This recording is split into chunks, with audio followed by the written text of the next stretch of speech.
Miyaki, everyone's favorite household man. So welcome back to another stream of mine. I apologize for that little juke, guys. You know, I tried going live, and for whatever reason, OBS was not loading up my multi-streaming, so it was doing something weird. But oh my god! Hi everyone! Hi!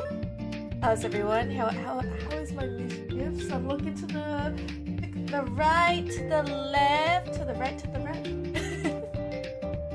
But I'm glad to see you guys. Happy Monday, the start of another week.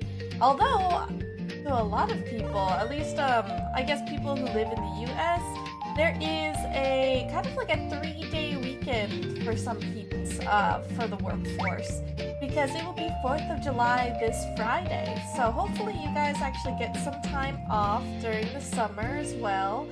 Catch up on things. I know that I'm going to have a really good time trying to chillax, but you also know my vacations are typically me working anyway. But oh, Key, thank you so much for the resubscribe. You have resubscribed for 2 months. At tier 3, that means you are one of the cheesiest of mischiefs. You are, I think, the benevolent breed, the highest tier, the highest echelon. Which, honestly, with the sub badges I've been drawing, you get this cute little flair where you're munching on these. I think it's so cute. Really cute. But let me say hi to everyone. Hi Spoons, hi Average, hi Key, hi Storm. Thank you so much for the pre-stream hype. I really appreciate it. Thank you for being here to give me such a warm welcome. It's Sub! Hello, Talon, Arrow, it's good to see you. I know, it has been a very long time. I know some people pop in and say like, oh, I don't think you're gonna remember me. I think I've been very lucky to actually have a very steady growth. Now, mind you, it's great to like maybe get something viral, get thousands of followers to watch you.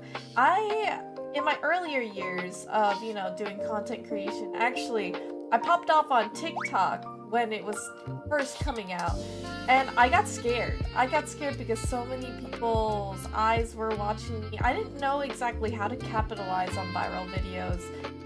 To be honest, I kind of have an inkling, but I don't know if I have the discipline or the time actually to do so. I wonder if my life would have been different if I actually became a like full-time content creator, if I'm even good enough for that, because I do content creation for a little bit of a different thing. I feel like a lot of big people nowadays, like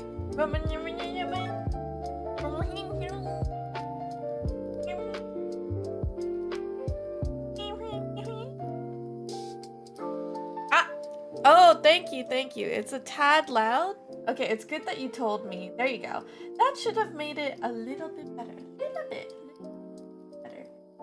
But,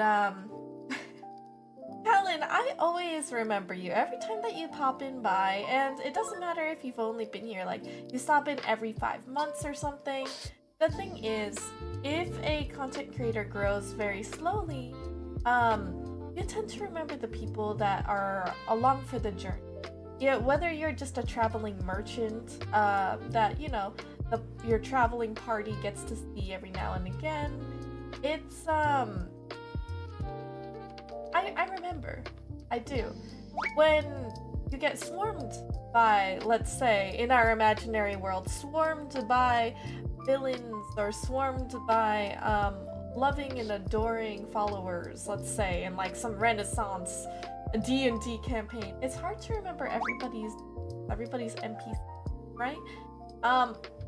For me, I actually have a slow enough chat and a cozy enough amount of people who are willing to talk to me that we actually establish connections. I often see a lot of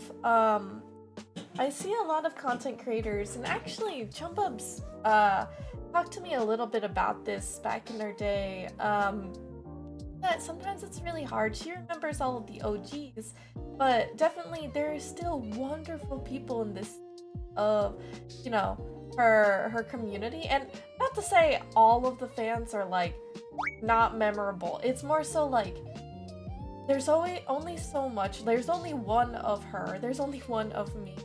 And if there is like hundreds of people in chat, we actually read like an ongoing chat, you know? So I think it's actually a blessing for me to be able to recognize people's names in chat. I really appreciate every time that you guys stop and say, you know, hello. Oh, what was this, dude? I was about to start thinking of an idea for another OC. How you're streaming. Oh, actually, we are going to be doing art today, Aerosolis, and it's gonna be really, really fun because I mean, I pretty much almost finished the sub badges. I'll show you guys a little bit. I did a sketch for the first time in a little bit, but I want to sketch out more things for my debut. I actually wanted to show you guys a little sneak peek of a design I wanted to make for Nez, but I might actually I might wait for that. I might actually not show you guys a canonical route of Nez's like an alternate skin. As you know, Nez I want to make into a full-blown video game, her story, her whole lore, and tidbits. There is one canonical route. There is like, you know, alternate timelines, I guess you could say. Not like Marvel where there's multiverses, multi-universes. It's more so you either choose like your alignment per se. I am limited because I am an indie dev, right? So I can't choose to have endless amount of endings, right? Like Baldur's Gate. It's hard. But little old me. So I think drawing assets, hopefully it will motivate you to also continue drawing, if that's what you guys want to do. You may also like the streamer's content. Hey Shinx, hey Shinx. Also, if you guys don't know, Shinx is a fantastic artiste. Also, I actually really like your pixel art. So if you guys are ever interested in seeing her, or like or interested in seeing other people's stylistic designs, it's sick. But yeah, thank you so much for the SO for Chumbubs. That's my best friend, and she's gonna be streaming on this Saturday, her return stream from her hiatus. She was really burnt out before, and I know like she's been a little bit off of the radar, but I think it's done so much healing for her and really needed, just because, especially with how much she does for her content, I felt like she didn't really give herself much time to like take breaks. She's even worse than me, to be honest, so I'm really glad that she was able to kind of just unplug. But now she misses everything that she was doing, but it was really, really needed for her mental health. And I'm sure she'll talk about more about her adventures. Hopefully I could tune in for the whole thing. I actually have a bridal shower to attend then, but I'm hoping to tune in and show my support. So show support from our best friend! She'll be doing her return stream at 12 p.m. Eastern Time this Saturday. Helen, I don't think that Chumbubs forgot you. Although, I have to say, like, I feel like it's easier for her to remember who my mischiefs are. Because my team, my little hovel, like, I actually am able to make connections. Like, Talon, I remember you from back in the day. So, if I ever mention you to Chumbubs, I have a really good feeling that they'll remember you. Yeah. You have like 16 names? 16 names for me? Like nicknames? Or you mean like names that you use? I used to go by a lot of different usernames back in the day. I actually really like now that I am able to consolidate and just use mine. It's also great, like, often I don't have to change what my username is, considering nobody really wants to be known as a grilled rat or a grilled mouse or a grilled rodent. It typically, like in Japanese, translates to grilled rodent, so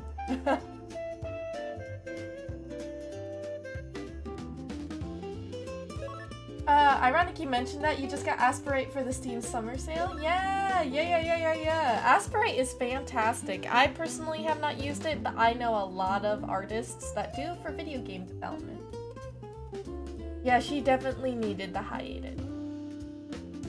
I was part of Chumba's community for about a month before I was here, so yeah, like I don't know if, okay, Talon, I'm gonna be real with you guys.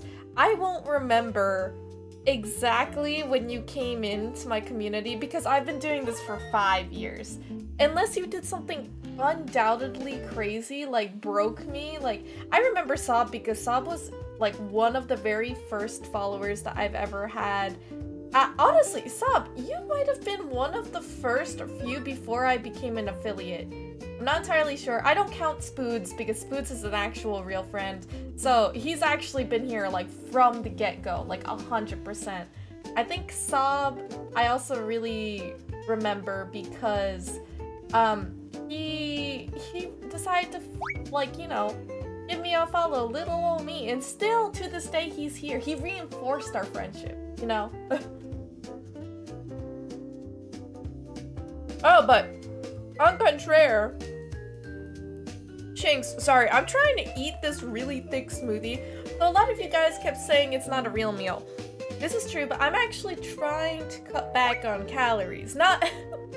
Okay, well, I could do it the healthy way, you know, meal prepping and all. Today was just a mistake. Today was a mistake. I got too wound up in drawing that I had forgotten to eat. And actually we had a lot of work to do today, just in general, and I kept pushing back like, oh, I can eat in the next hour, so like I'm not hungry or anything, I can eat the next hour. And then soon enough it became like 4 to 5 p.m. and I did not eat for the whole work day.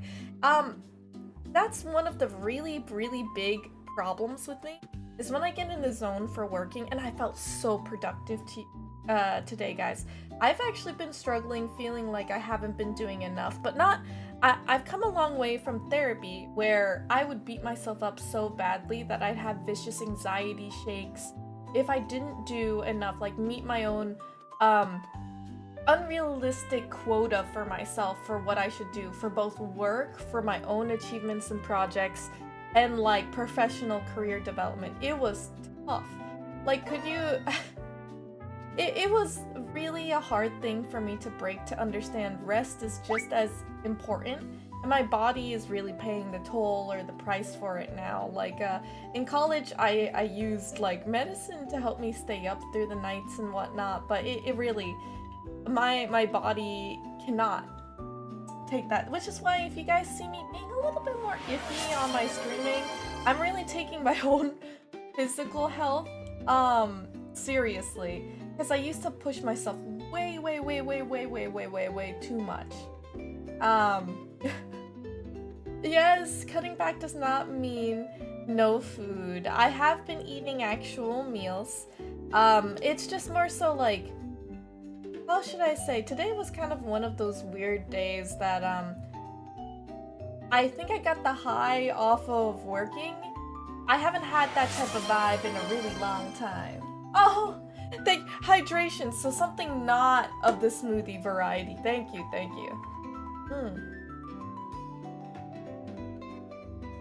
Whose favorite X-Men? I mean, I would be an X-Men. I would love to be.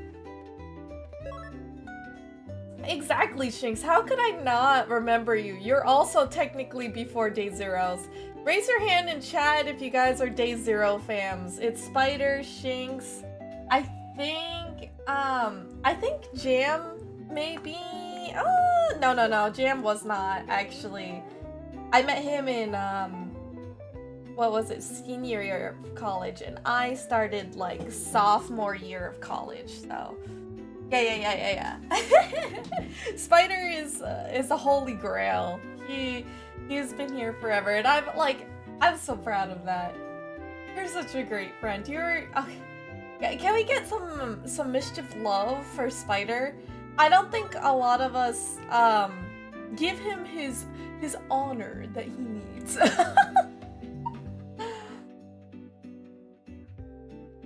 Yeah, like Jam that's like nothing. I started streaming in 2019, the very end of 2019, December.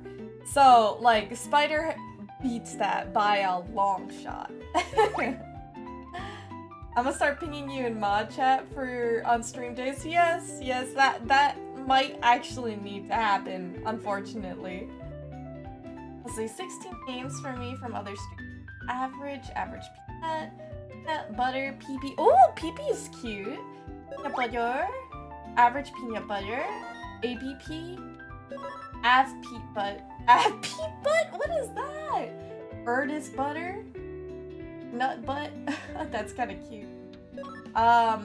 Peter Pan. Oh, is that an actual peanut butter brand? Jif, nutter butter. I like the Jif. Vegemite. I don't even think that's a peanut butter. Isn't that like made out of vegetables? AV. Oh, AV is cute. I like that one. Am I being audited? I mean, right now they're pulling out receipts for everybody. Pulling out receipts. With Twitch breaking for me, I don't see the original date. I remember poor Talon unfortunately was had unfollowed and had to refollow. So be sure to double check your Twitch logs just in case, because some of your streamers that you do like supporting may actually like have been like unfollowed from your list. It does that sometimes. It depends on your activity and whatnot. But Talon has actually been here for about, like, I want to say 3 years or so. Maybe it was, like, more 2. It was closer to the 2-3 range.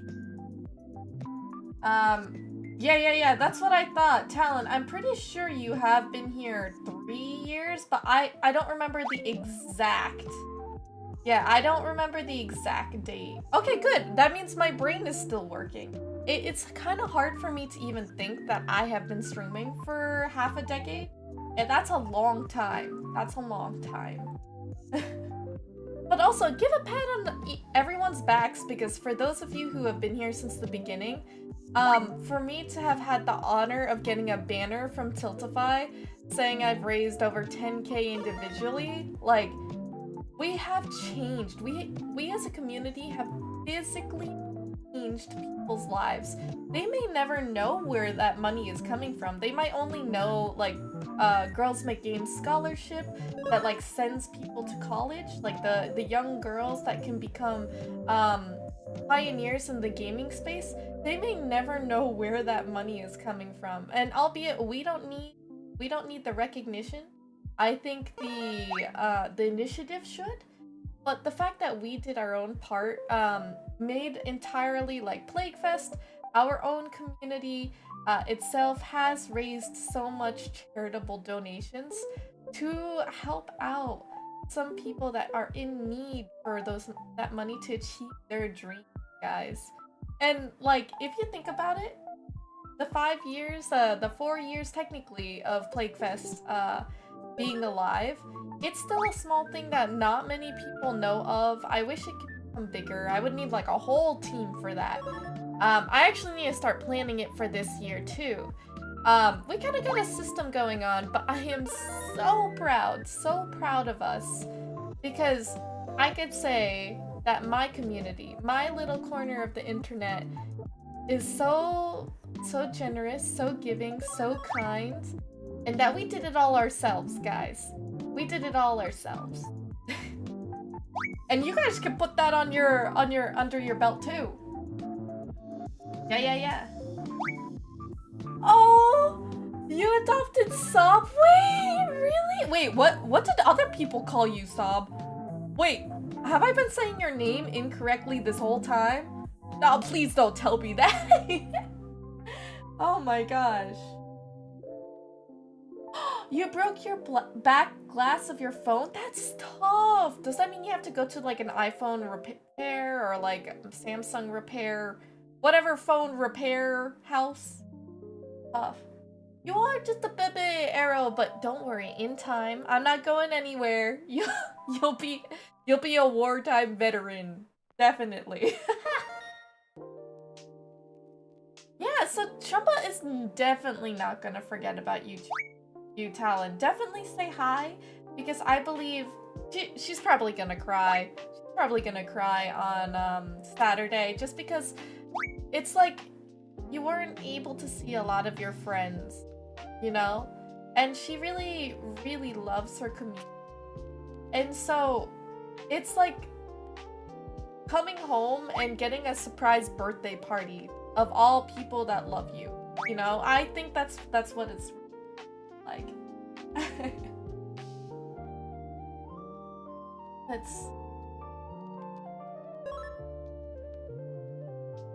I was ISO. Oh, wait. ISO. ISO is so cool. That's icy. ISO is like isometric. I just like sob. Maybe I couldn't read. I'm so sorry. Oh my god. I love nutty peanut butter. The texture, the real peanut butter. I also have peanut butter in this smoothie of mine. It's packed with protein too.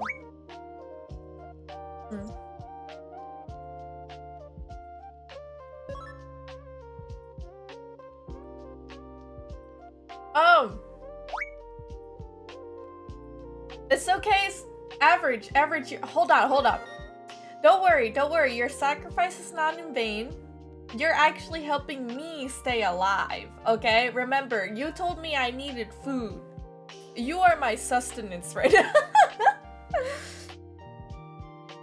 Be grateful, oh great peanut butter sacrifice.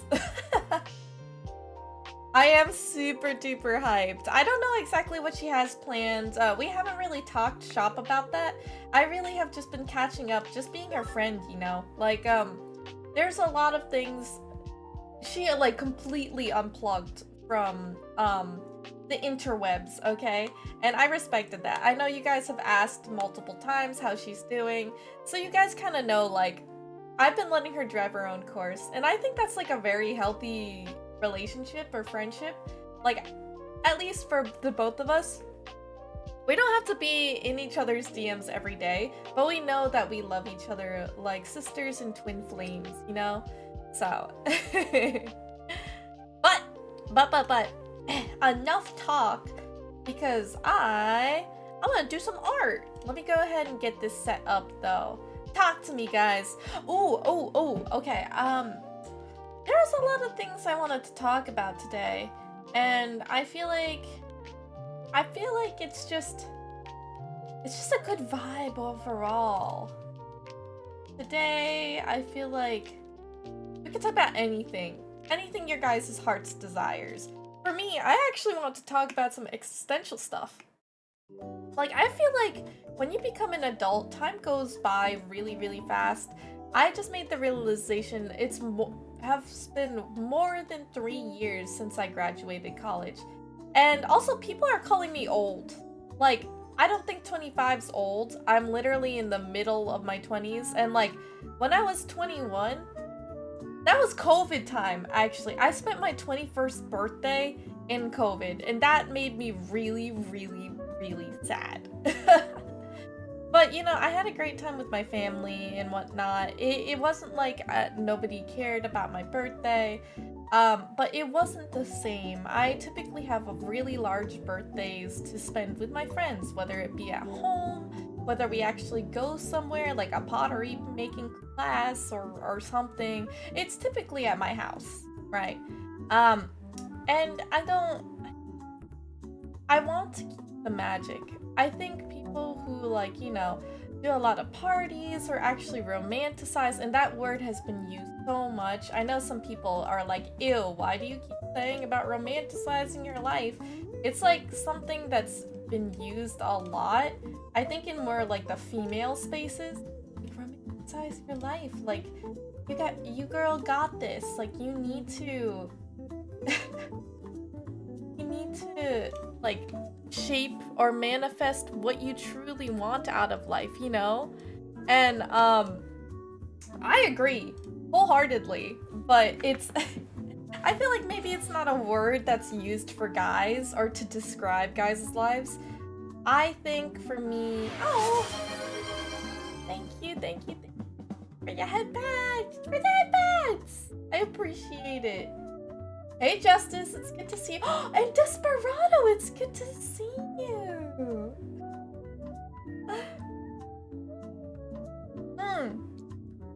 That's what I'm saying. That's what I'm saying. Thank you for the lyric, Average. Have a good dinner. Pork chop sounds delicious. But yeah, as I was saying about my weird need for I want to do. I think that's what it is. This looks fine. Yeah, that looks good. Yeah. Okay, so let me go ahead and switch here. You guys can see over to the side because we're gonna do a little bit of art for today. I wanted to catch up with all of you though. There we go. This looks a little better. So as you can see, we got the little gentlemouse here. And I actually, wait, I can't see that whatsoever. Let me go ahead and fix it real quick. There we go. Good. Good. Maybe move this. There you go. Let's see, I spent my 21st birthday having COVID in a coma. In a coma? Really, Talon? I'm so sorry, but I'm really glad that you've recovered. I know. But yeah, graduating, it still feels fresh, but I feel like kids that are younger think like your life ends as soon as you like go to college. But for me, I'm getting my existential crisis that things are so much bigger than us. There's so much more, and adjusting into the world is just an entirely new comeuppance. And honestly, I'm feeling good. It's probably why like a lot of kids these days, oh my god, he's saying a lot of kids these days. Like, I'm a content creator, I'm on the internet. It's like, kids these days don't understand. It's more so, they're really wrapped up about people's attention and their self-image for the most part. I don't think I had any of that because I got a lot of the attention that I wanted from my family and other things. And frankly, they just pushed me to do so much stuff that I don't think I even had the time to think about. I don't think I had the time to think about anything other than, you know, academics and gymnastics, bands. Like, I was just full out the wazoo for hobbies. And for people, a lot of self-validation in the internet is just what most people gravitate to, even us now as individuals. A lot of things are, it's half and half. A lot of things are superficial, but there's also people trying to make genuine connections online as well. It can be, it's just like another world. The only thing is it's way more dangerous because it's man-made. And a lot of people might not have the best intention. It's good to see you too, Desperado.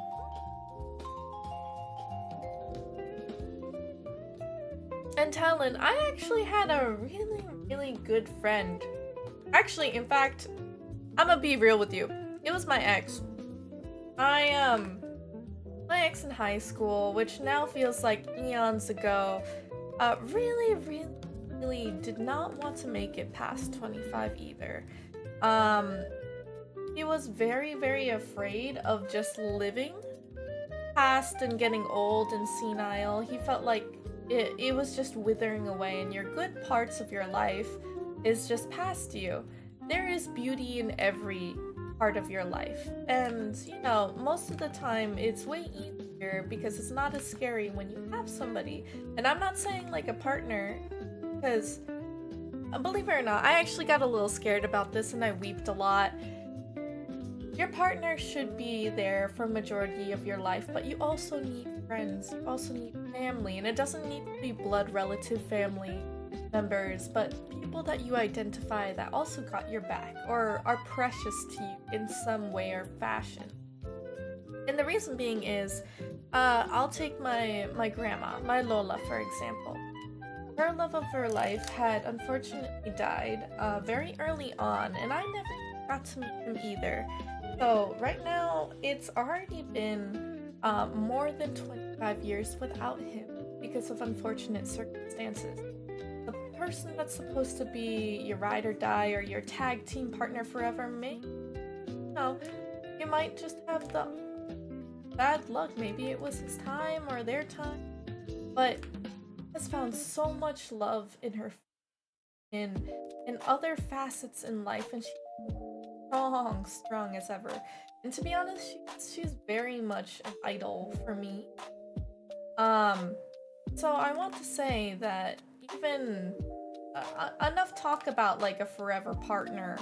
I think that if you really want to get everything out of your life, I mean, you were brought into this world whether you liked it or not, right? You became sentient or actually gathered your consciousness now rather than at like 8 years old or something. And I don't want to say, if you don't have the, this is gonna sound so terrible, but like, let's say, I don't think that it is wise to, end your adventure prematurely, I'll say. Because we're all gonna be in the ground at some point, and this is what my mom often reminds me of. And so you have to give yourself a little self-love. And if you're over here, might as well make it an adventure. Go to Japan. I don't know. Decide to drive a motorcycle if it even remotely interests you. Like, do something with your time here because you're eventually going to kick the can anyway, right? Which means that, might as well get good time out of it, right, Alan? So even though you had no ideas of what you would do next after 25, start filling up that bucket list. Because, you'll get there. Just take the scenic route there. Yeah, I know, the little mustache mischief. And apologies, guys, I didn't give any warning for sensitive toppings. But I do want to know, like, this sensitive topping, even if it made you guys uncomfortable, like, it's important to address. Because I really want to give back that positivity.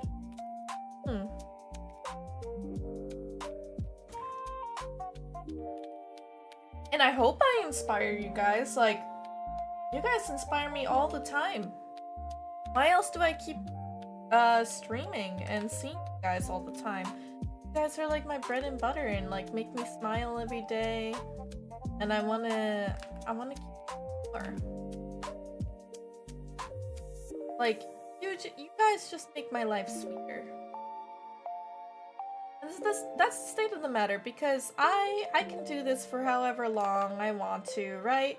I was always going to try it out, but I could, determination and drive can carry you a very long way, but along your journey, you're supposed to also gather other additional strengths, like more reasons why you want to be here to stay.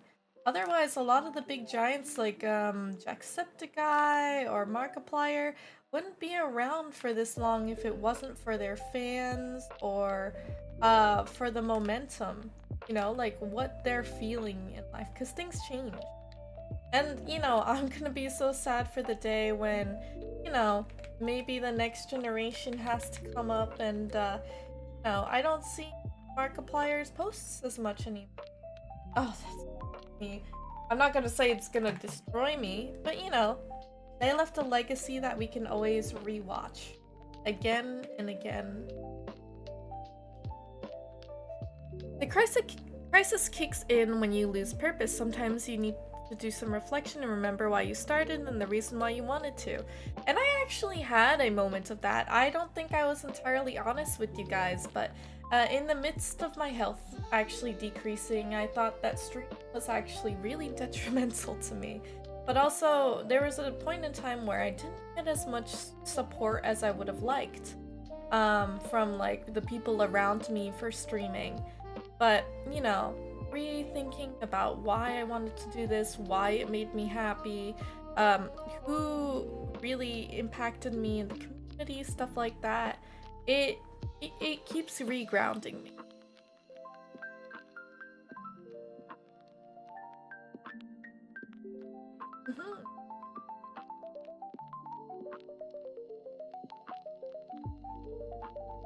Oh, trust me, Talon. I may not be as vocal about my experiences in high school or hardships. I am typically an open book, but what did I want to say? I just completely lost my train of thought. No, I hear you. And I don't like speaking somebody else's story for them, especially because like they're not here like to, you know, right its wrongs. I mean, personally, I believe this is genuinely what they felt and that they have showed me at that time, but I feel like honestly, he's a much happier guy now. I'm really happy how he's like always want to live. And let's see.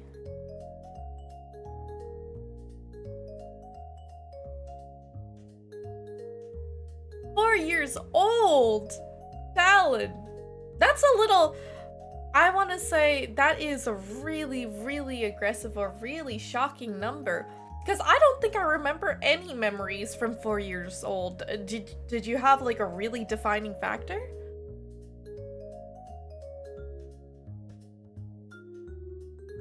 Hi Cookie, how you doing? It's good to see you.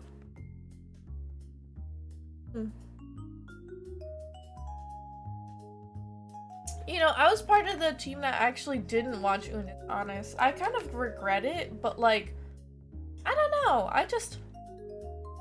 It wasn't my vibe. I feel like I would have gotten to know Markiplier better, but I've been watching his stuff for a really long time. And I guess it just wasn't my vibe. And I think that's okay. I mean, maybe I got FOMO, right? But I think okay. Thank you for the lurk shanks. Our lips are sealed. Zip. Cookie, just lurk in the shadows. Don't worry. We got you. We got you. I was just about to say, like, you just missed Average.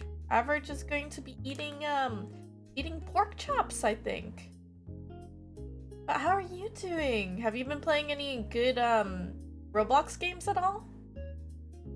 To be honest, I keep finding a lot of like the younger generation really like, I don't know why, but they love like playing Roblox specifically with me. And this is because like it's either my cousins or anything like that, but they really like as soon as they hear that I used to play Roblox, they are like so excited about it. And it is weird because I kind of thought that Roblox was the hottest thing when I first played, and now seeing like a whole new generation just being like, oh yeah, this is like what I want to do. Some of them want to be like really big shot like Roblox developers. Actually kind of crazy to see. Because like that's like what I wanted to be, but they didn't have the engine or the studio. It was like really hard to program because I felt like I didn't have enough confidence in myself for that.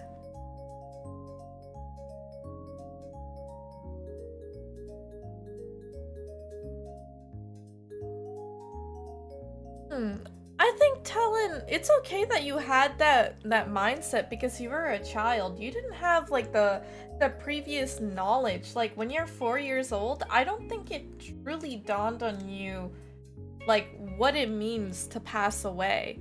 Like, yeah, I actually think that's rather rational. As a kid, like, you know, a kid could kick somebody's shin and not feel very remorseful because it's like the world as a kid revolves around them, and then when you become an adult, you start to realize the world revolves around a whole lot, like an ecosystem of the people that you choose to select. And it's really hard because you can't control them. Sometimes it's really frustrating because they'll do things that like drive you crazy. Like, I know I probably drove my mom really crazy up the wall with some of the decisions that I've made, but she let me do it anyway. You know, like I had to learn, I'm my own person, that type of stuff. I don't think you're that strange at all, Talon. And if people in chat are being like, oh my god, you're such a lunatic, honestly, ignore them. To be envious? Yes! Yes, I think that's envious. I don't think you actually could grasp the concept of death when you're 4. Like, there are some people, maybe if you were like around death or the morgue for a long time or something, I don't think you actually knew what you were being envious of. 4, I don't think has the capacity, unless you're like a genius, to understand what the implications of that is. You were envious that he was not able to get repercussions for it. He had passed. That's what I mean. Like, they physically can't do anything. And you didn't think about, like, the family. You didn't think about, like, what that would do to other people, because they didn't matter to you. Like, if you think about it, and guys, if this is becoming a little morbid, just let me know. We'll tone it down a bit. But, like, I actually think that's really, really, okay, you were at a church meeting at his funeral. Does that even mean anything? Like, he still did not get any repercussions. Is what I'm saying. Like, you could still be in church and I had no idea what was going on. So, I think, even if you've been to the funeral, you've done any of that, how do I explain this? Okay, like, Mischiefs, try to help me out, because I think you guys might understand what I'm trying to say. It might articulate it better. You can go to these junctions and venues because you know what they are about. They are to celebrate somebody's life. But you have barely lived your own life. You don't exactly know what was taken away from all the people around you. You also don't know what it meant for him that he did not get to live his whole life. You honestly don't... Okay, I don't want to...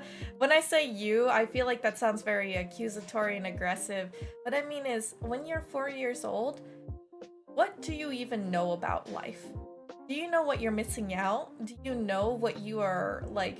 Oh man, is he gonna be missing the milk? Is he gonna be missing crawling around or playing, like, on the swing set? Like, a lot of your perception is still very, very narrow-minded at 4, and then it grows. And because of this, arguably, I could say it is a little bit of a traumatizing experience. You might have grown feeling this way, and you didn't really know or understand it, and people didn't really help you learn about that. Or, you know, I could be totally wrong, and maybe it's a chemical thing. Maybe you're not actually getting the receptors or the love or the, what is it? The things that most normal people do. Like, you know, when people actually get clinical depression, they physically can't make enough dopamine to make themselves happy. And they do actually feel depressed. So, like, it could be a chemical imbalance. I have no idea. I physically have not known you since the day you were a wee babe, you know what I mean? I can only make assumptions. But I do want you to feel like you're not an alien. Like, you're definitely not an alien here, but... You know, trying to explain to you. I think you're actually pretty okay.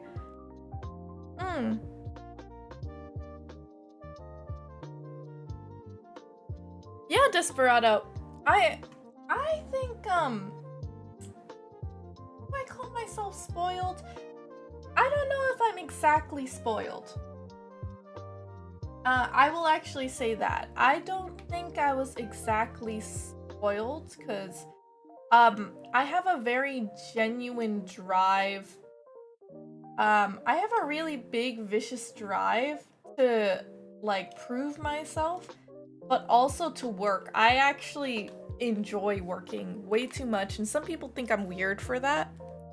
So, I don't necessarily, maybe I was spoiled with love, the understanding. I'm a little bit of a pansy, I have to say. I'm pretty headstrong, I'll fight anyone, but I actually I'm very emotional and empathetic. I honestly act like a babe. Oh, will we babe to my family. So I have to say, in some cases, yeah, maybe I've been spoiled a little bit. But I do think my parents, especially, have raised me in a way that I'm not like one of those crazy narcissists or anything. They definitely tried giving me everything that they could possibly give for us. Like, they just wanted us to have a better life. You know what I mean? So maybe that's some spoilage. But I'm definitely understanding like what my parents, their lessons and their good intentions. I really appreciate that. I really do. Yeah.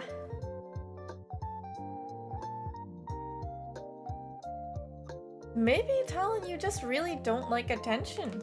Like, I don't know, when you say stop existing, like, maybe things are just really undoubtedly scary for you. Like, things just in the world. You know what I mean? Like, maybe you just are envious that, like, they don't have any expectations on them. Expectations can really, really weigh on people a whole lot. So I don't blame you if that's maybe something that could be it too. Like, especially if you feel like you don't have like a clear sense of direction.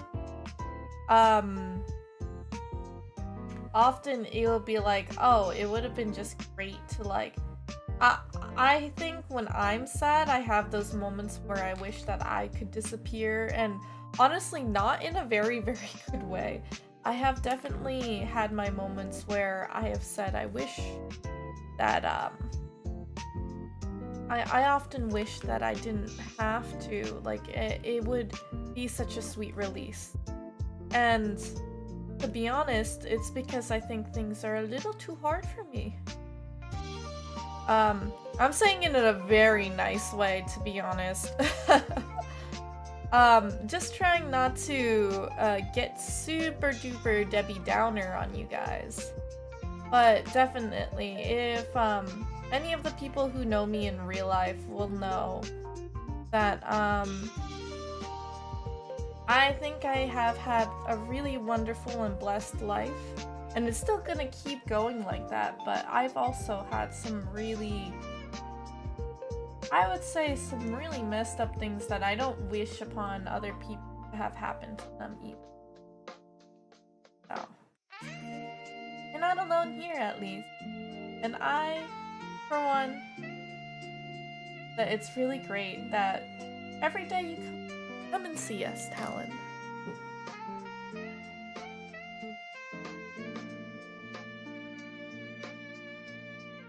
Well, also, that's kind of like the deterrent. Most people are afraid of dying. I don't think they should have said that to you.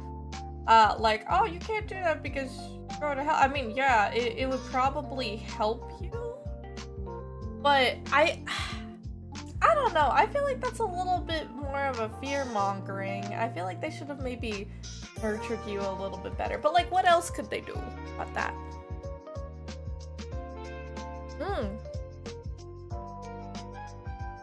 Hi, Ropes. How you doing? You get so antsy if you gotta talk about your feel. What do you mean? My parents taught me to cook good spaghetti. Or Gouda, like the cheese? Well, that's... I don't want to say, well, that's your problem, Talon. You gotta be uncomfortable. If you want to be comfortable being happy, you gotta be comfortable with being constantly uncomfortable. You have been like this long, and I feel like if that's truth, then unlearn it. That's your challenge. Make that your whole life's thing. If you die trying, well, you tried, and then it's a win-win, because either, you know, you I don't want to say it like, this sounds so depressive, but I shouldn't really joke about this. In fact, I'm not really joking, but As somebody who has also been in a very, very, very, very low place in my life, if you die trying like this, yo, you still got what you wanted in the end, right? That sweet release. So I have to say, no matter what, just do it. Like, what do you have to lose? For me, I could actually apply this to my gaming company and how I am. And again, Mouseketeers, please don't be super duper concerned. You probably will be. But there are times that I felt like there were so many expectations on me. And I had this drilled in my head that the only way I was gonna get rest is if I passed. And I actually get really happy to think about going to the hospital.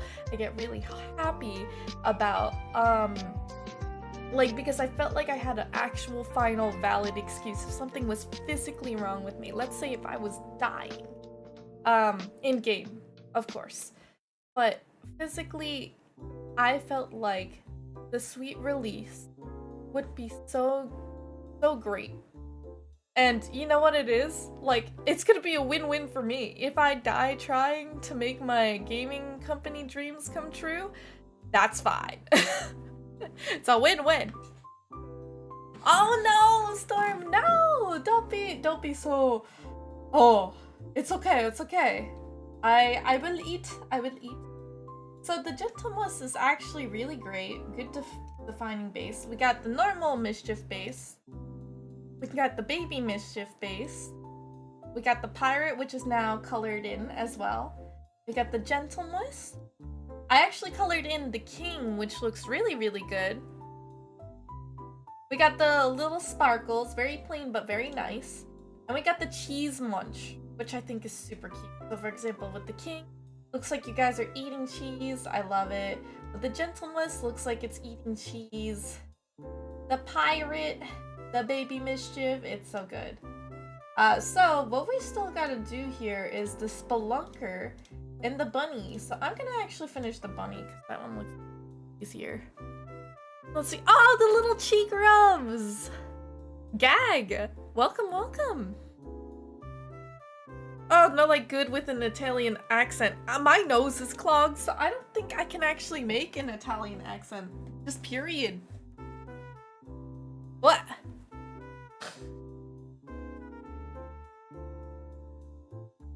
Justice, that's a great...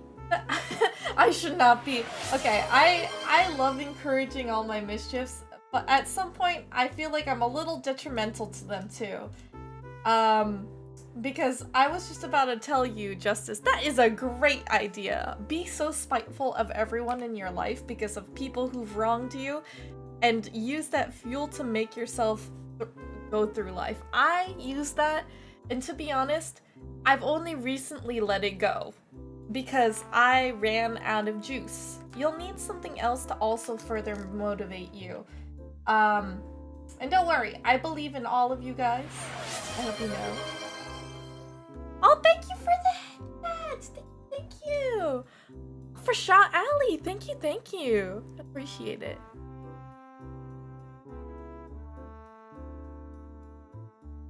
Well, thank you guys for not being, really concerned about my vibes. I do get those feelings and those thoughts time to time. It's hard, but you know, your girl has gone to therapy, been working her things out, and man, I knew something was messed up in me, but did I know how much was actually indeed messed up with me? No, I did not.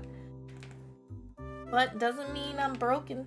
As some people, I don't know why I suddenly had a, southern accent there. It's more so that I'm rebuilding myself with, gold filling in the cracks. As bougie as I may be.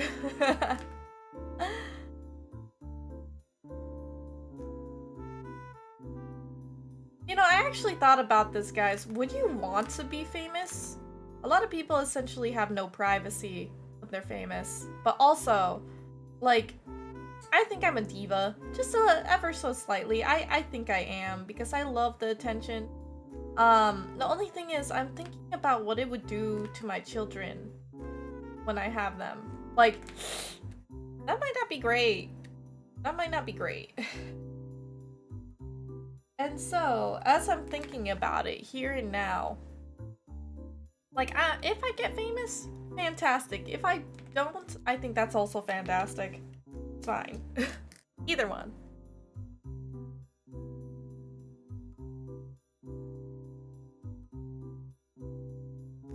I don't want to be famous, but I do want to be remembered. You know, preach with that. Preach. I could get behind that.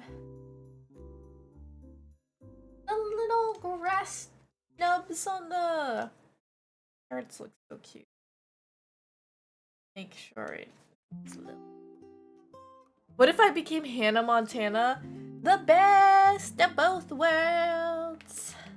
Honestly? I don't know.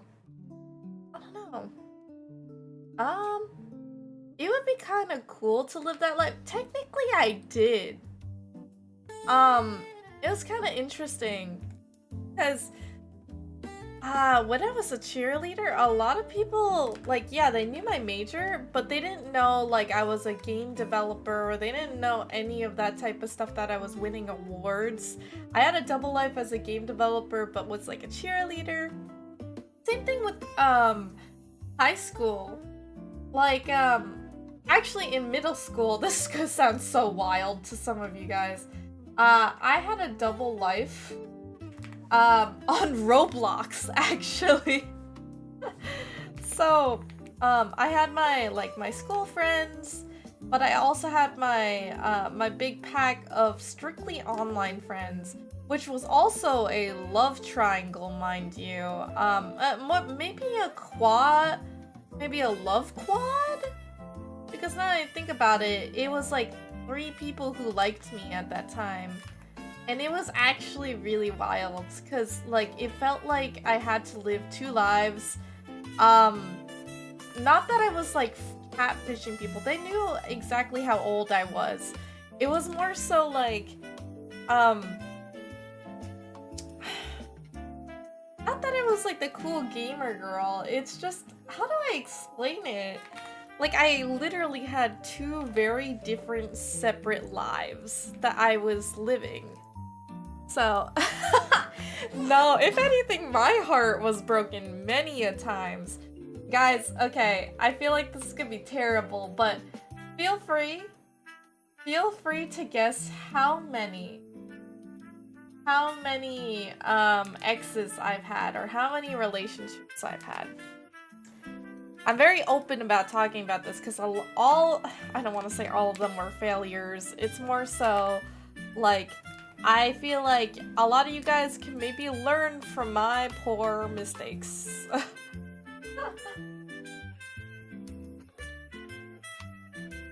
7? Oh, Lord. Oh, Lord. I feel like I should be honored that you guys don't think I've broken double digits.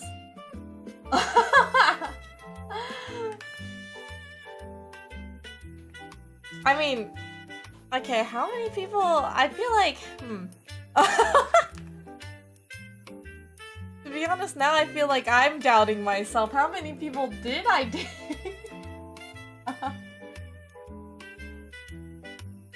Now, guys, judgment. Now's not the time for the judgment.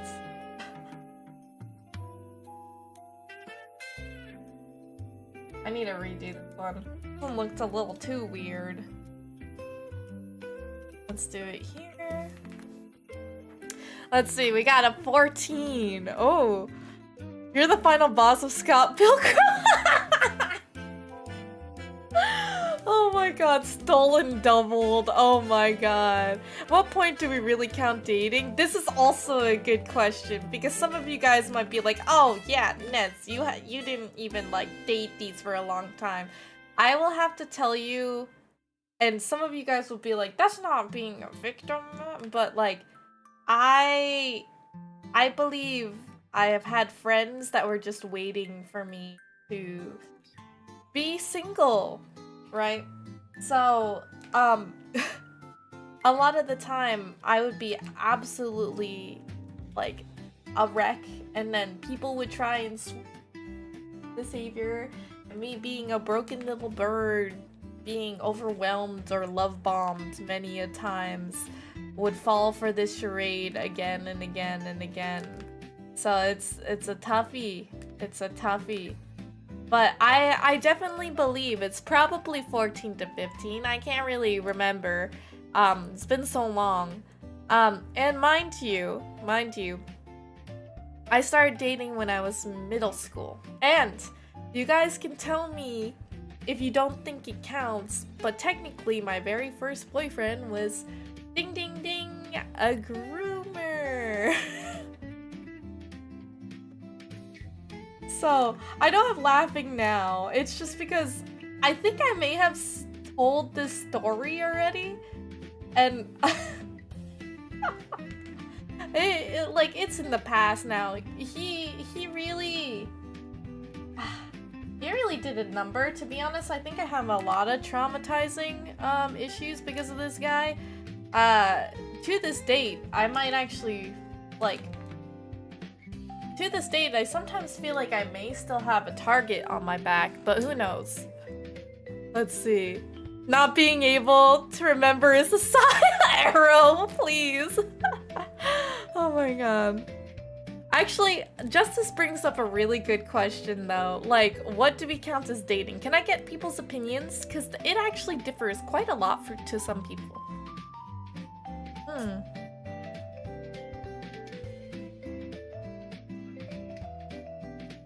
Oh, Storm, for sure. I feel like I've definitely said it before. At least I think so. I think so. I could be wrong. Oh no.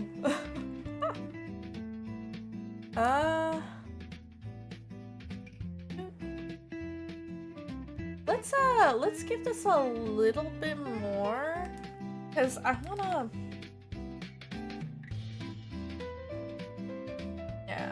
give this a little bit more of a look. Yeah, so we can get from far away. Okay, here is the color room. Here we go. This looks good. I don't see missing gaps. Is that a gap? No, I'm not. Color in the little white bunny ears. It's cute.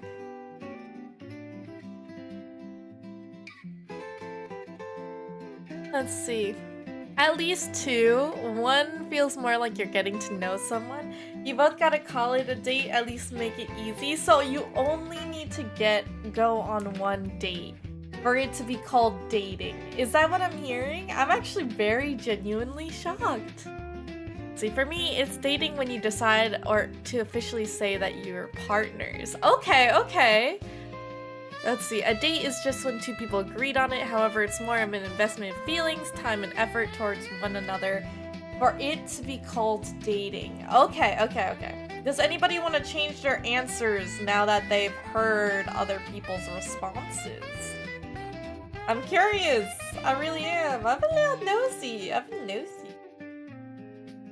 Let's see. I don't know if I want to get a little bit definitely the edges. Yeah, this might actually look a little bit better. Okay, doing that. Ooh, that does look a little bit better. We'll erase here. Let's see. This feels like a game show with wrong answer.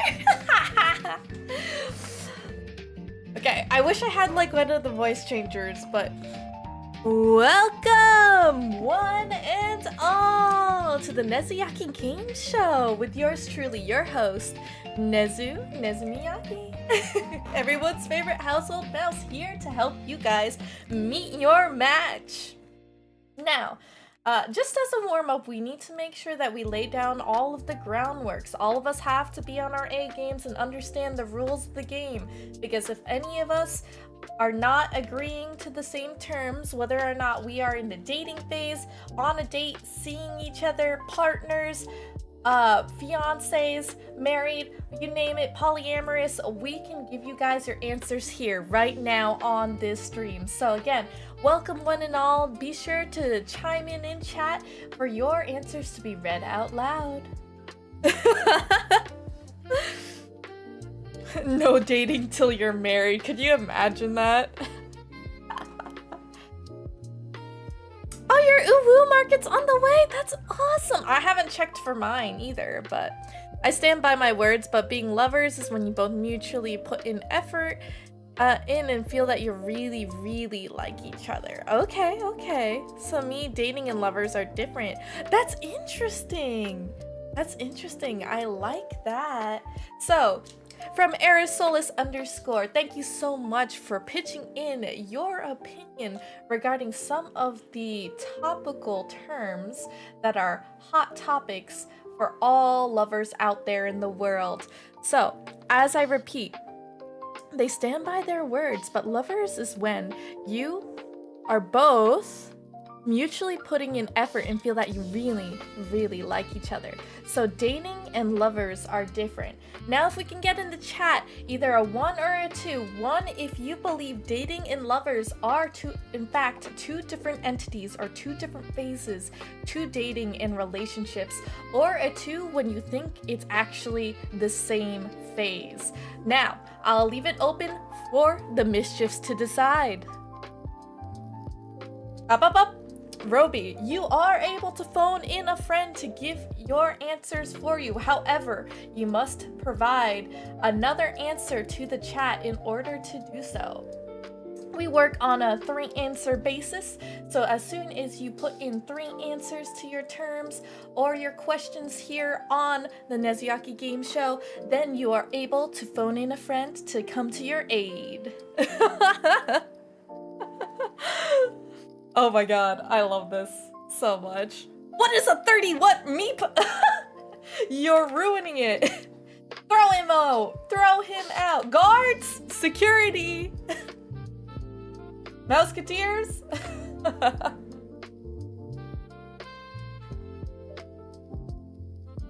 I'm loving this. Should I actually do a game show, guys? Would you like that?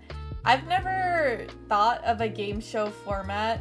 Then again, I do really like hosting the marbles on stream where I'm trying to be a commentator. I feel like it's extremely hard to do so. Also, I have to think about the rules and regulations to everything.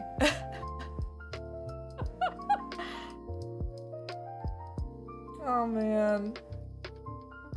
But honestly, that might be a really fun bit to do. Let's see. But honestly, I never really thought about it that way, Arrow.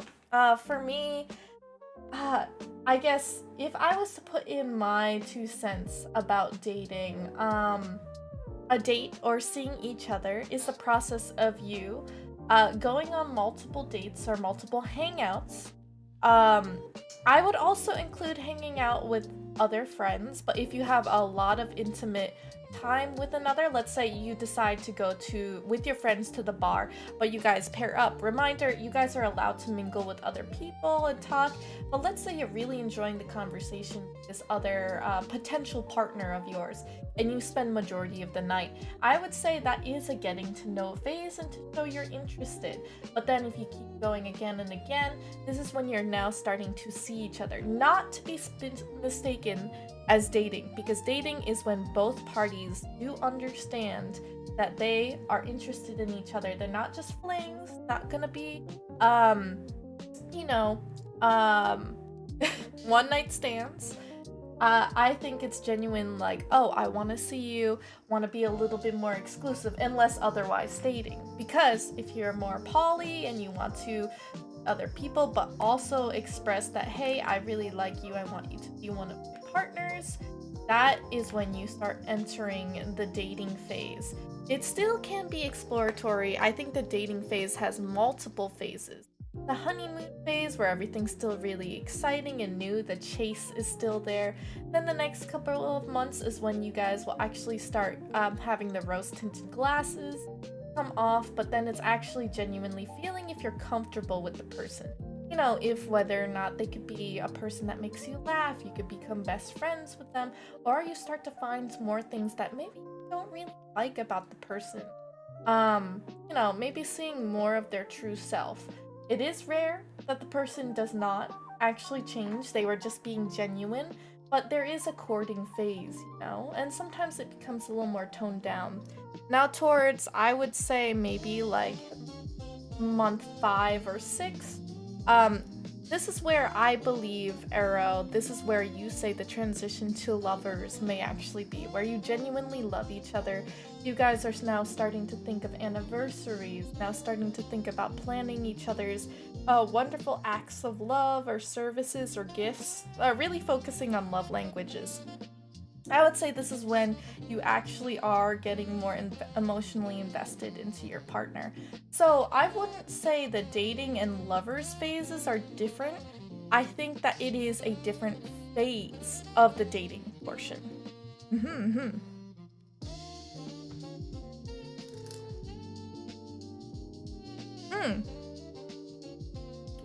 Hold on. Scrolling back to read some of this.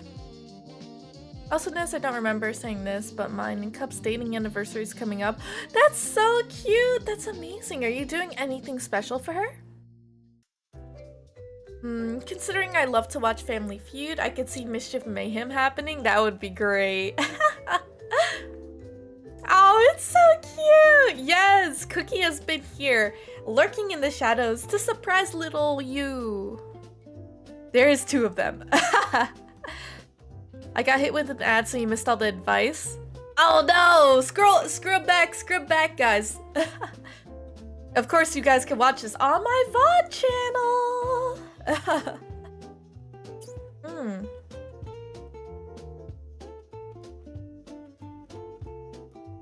Of course, communication is key, though. And I love that you guys are like listening. Well, I don't actually think you guys are listening to me for dating advice. I would say I could definitely tell you guys what not to do because of a lot of my failed relationships. Whether or not it was my fault is questionable, but you know. I think it's really silly. I think I'm a very, very much a lover girl. A lover girl.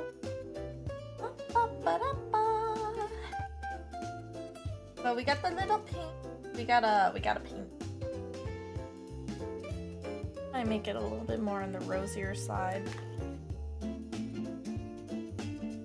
And FM Desperado coming in here with another wonderful and insightful chat for Naziaki's dating show. Thank you so much for coming on board. Now, I quote, "It's more of a special relationship that involves exclusivity. It's the kind of thing that allowed you to express yourself exclusively towards another person." And ding ding ding, exactamundo, I believe that you're putting down what the law of the land should be, Desperado.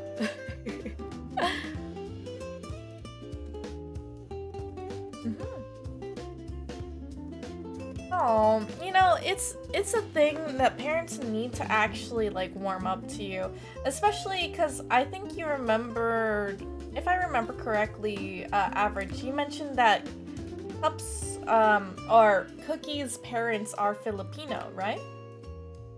So definitely I would say that Filipinos are notorious for having a pretty, like, they're very accepting of friends and everything, like accepting you into the family. However, when it comes to dating, they really want you to prove themselves, like prove yourself to them. And that means you gotta be like essentially dating the parents as well. If they're super conservative, I would say that they may feel like they don't like you. So you're just gonna need to win their hearts over, whether that means bringing gifts to their house, like gifts of fruit, greeting them with the respect that they need, because again, Filipinos come from, and some people don't like me saying this because this is kind of like an outdated term now, but more of an impoverished country, like third world, World War country.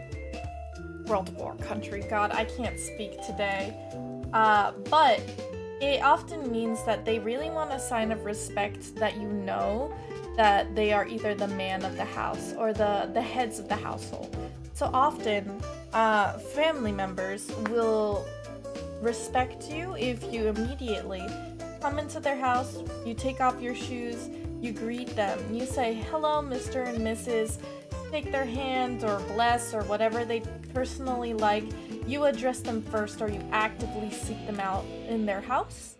Mainly because in culture, this is a sign of respect not only to the elders and the hierarchy, but it's also because you are coming into somebody else's home, and this is how they should be treated. It's their domain, you know? Mm-hmm.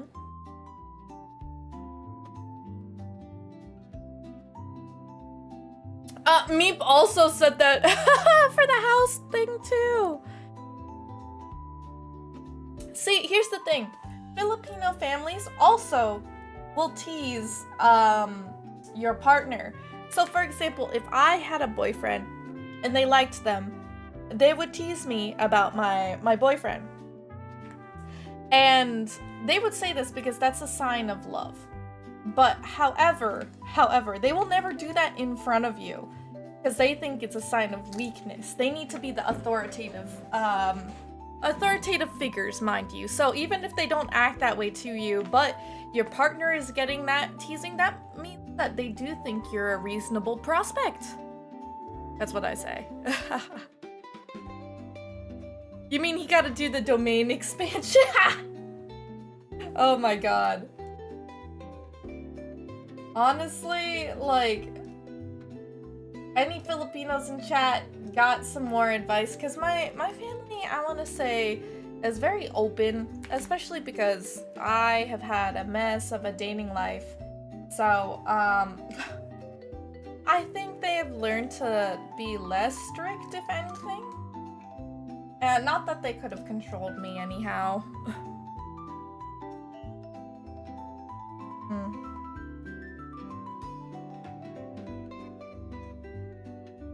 I remove this section, right? Give it a little bit more depth. Ooh, that looks a little bit better. We do like this. Maybe this a little bit more of a bolder stamp. Ooh, might need to paste it. Doesn't look right. Like so. There we go. Save this as well. So we got the little Benoy. I do want to sketch out some more things, like the Mischief mascot, so you guys actually know, like, I've been drawing Mischiefs for a long while, but actually making the plushie version, the turnaround, might be a little bit easier.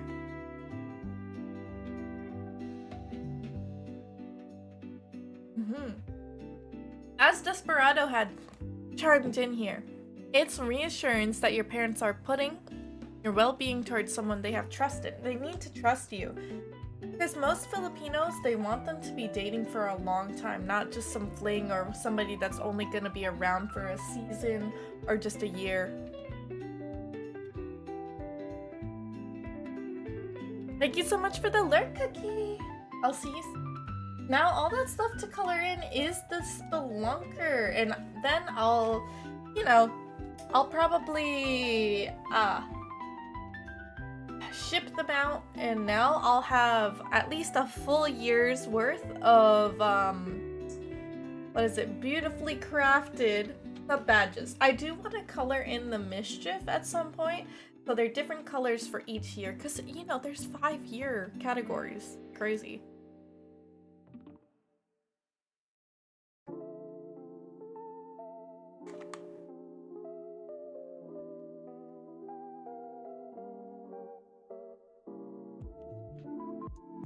If anybody's drawing, what you guys drawing right now?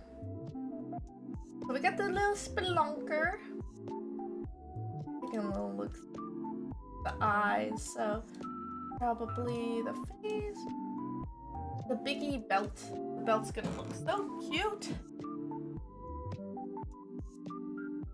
Yeah, a little bit.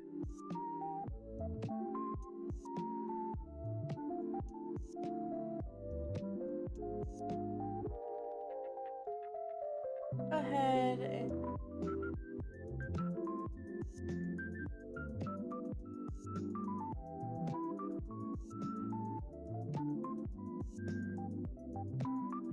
we're getting some of the different colors over here, which honestly I'm kind of digging.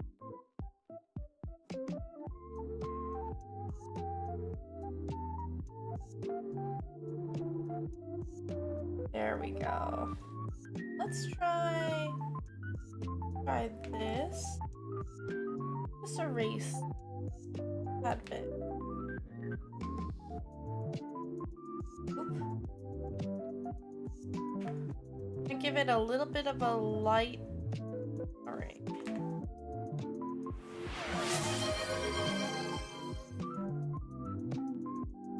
Oh, thank you for the luck. Oh my god. Is that Brandini? I haven't seen you in a really long time. How are you? It's good to see another fellow mischief in here. I hope life's been no.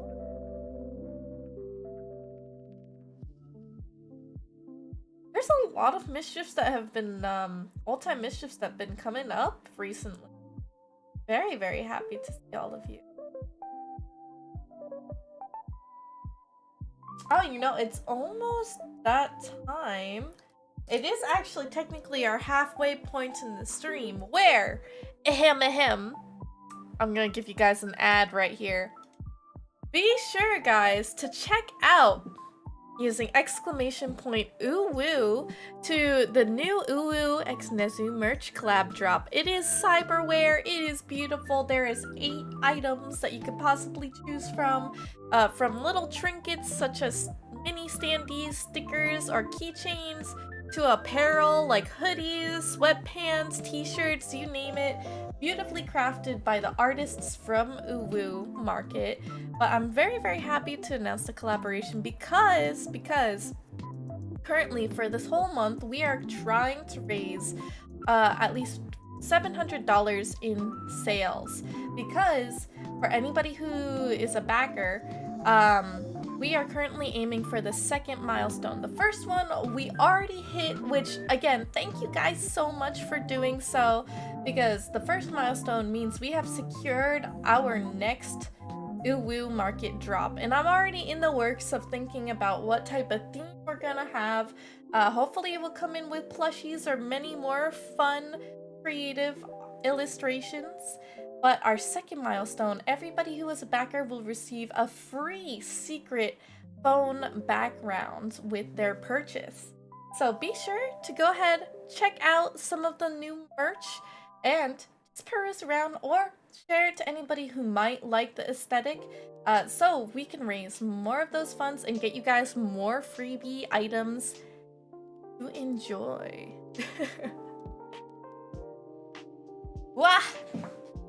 How cute.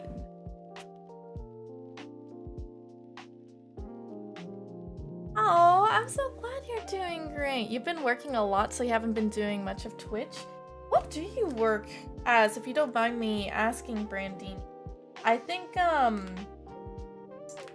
because we respect the hustle. We respect the hustle. I, too, have been a little bit shaky in my own performance of streaming, but I got my newfound groove back, the esteem, the excitement, you know, the moxie to do so many more projects, because there's a lot to do still. A lot of things to do. And I just want you guys to be along for the ride for it. You know?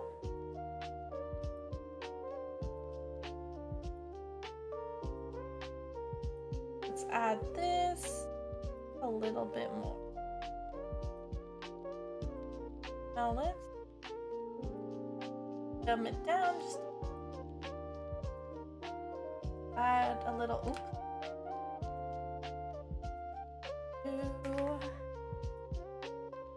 Get our little halftone brush to make it look a little bit better. Just wrote an entire essay on the third stage of your dating opinions, and it was too long. Oh, Arrow, try breaking it up. I would love to hear it. I would love to read it too. We're gossiping up in here.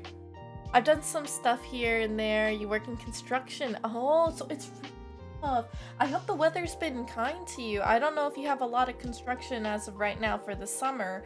I feel like that's when a lot of construction companies do their work, like spring or spring to summertime, just because the weather should be a little bit better, at least in my area. You know, it is hot. I really hope you're cool, because that is no joke. It can be puffy. So thank you so much for sharing, but also please stay frosty. Please get a little bit, I don't know, I hope that you guys get ample breaks and some like air conditioning time to time, you know? It's been crazy.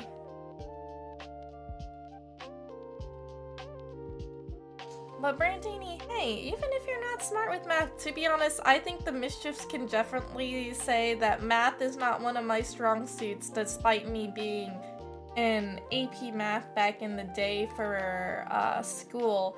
I was just not great at it.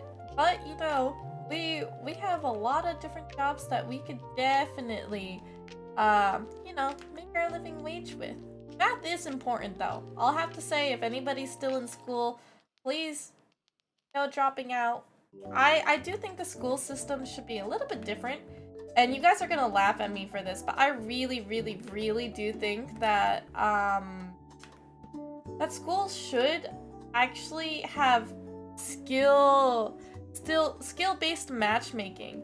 I mean, some people are not competitive by nature, but the thing is, skill-based matchmaking will actually match the prompts and the actual level of difficulty of homework to students. Some students that might be having a little bit trouble with certain topics or subjects might need to have something that's a little bit more of a slower pace or have a little bit more hand-holding. Does not mean they're dumb. It just means that they might need a little bit more time or care to get up and running to understand the actual principles or whatever they're learning.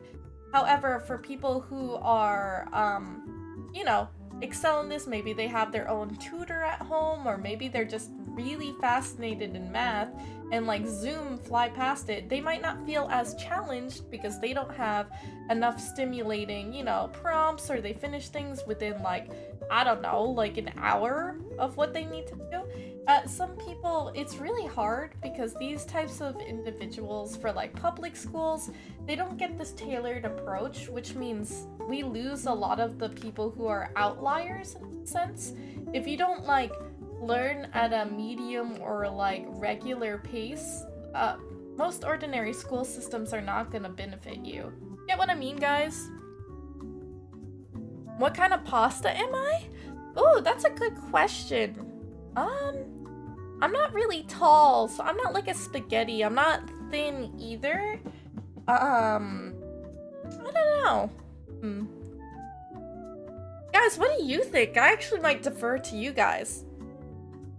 I like the bow tie pastas, but I think that's just because I think they're really kooky and cute. It's too cold in your office, but the heater is running outside the building is 90 degrees. Whew. Gonna put your head in the freezer, hole up? Oh god. Okay. My nose, I need to blow my nose. But Arrow, I will read your thing. I need to go to the bathroom. I just realized it's bathroom break time, guys. Bathroom break. I'm gonna leave this ad up here while I go to the bathroom.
Okay, I'm back.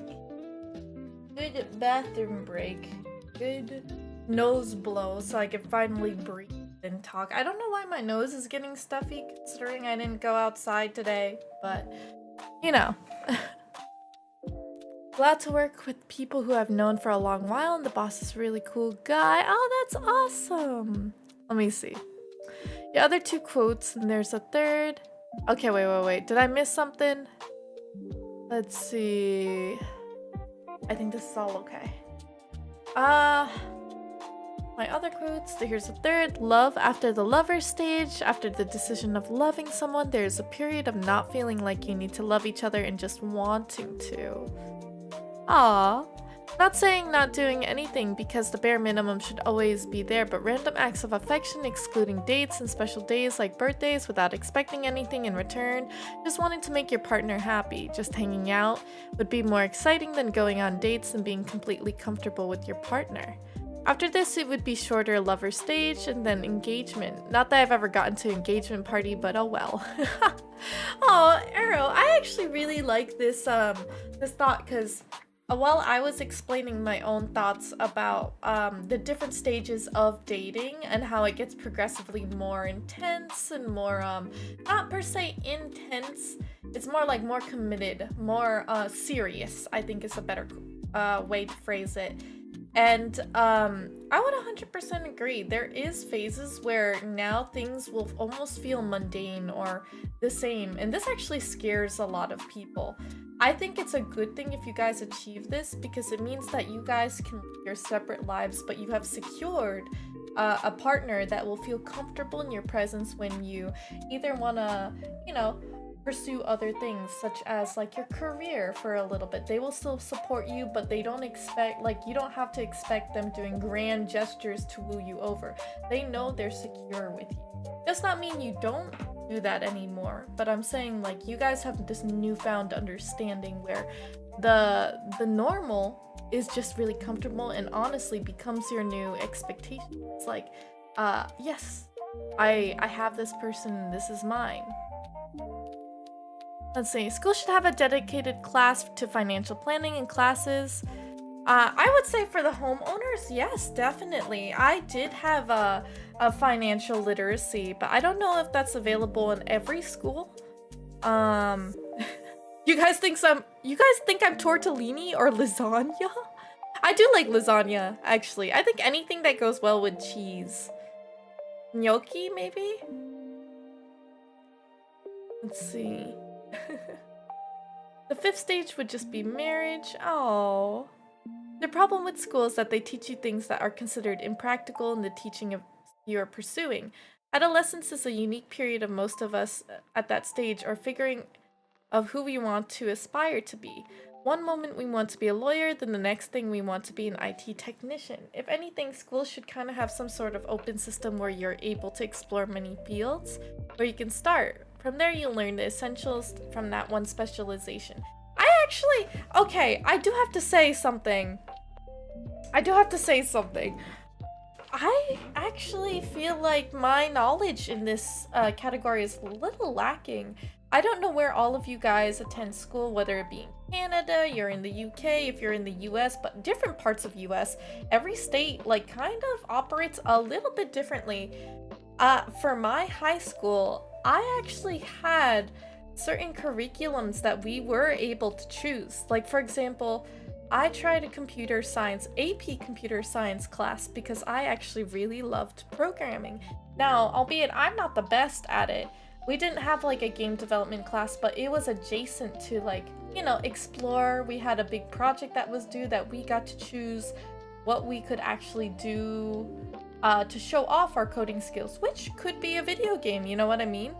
So it's I believe that my school did actually implement some type of phase of this. I do think, the typical maths, English, definitely I think they should mandatorily have us learn a new additional language because it actually doesn't just teach you a new language. I apply this to programming. But once you learn one language, it becomes significantly easier to learn or grasp some of the context clues to how to learn or navigate something different entirely, similar but different, and match the connection, right? So I think that's actually something that should be learned. I also had like home economics, which taught you how to do the basics of cooking, sewing, all of those types of good things. We actually had an auto shop, which albeit I didn't choose, but mine was a public school. Like, they actually ended up closing home economics and auto shop because there wasn't enough interest, or maybe they didn't have enough budget for it. But I do think that schools were in a way like this. And we did have a financial literacy. That was 100% mandatory. Let's see. I did wash my hands. You think I'm an Alfredo? I don't know. I like all different types of pastas.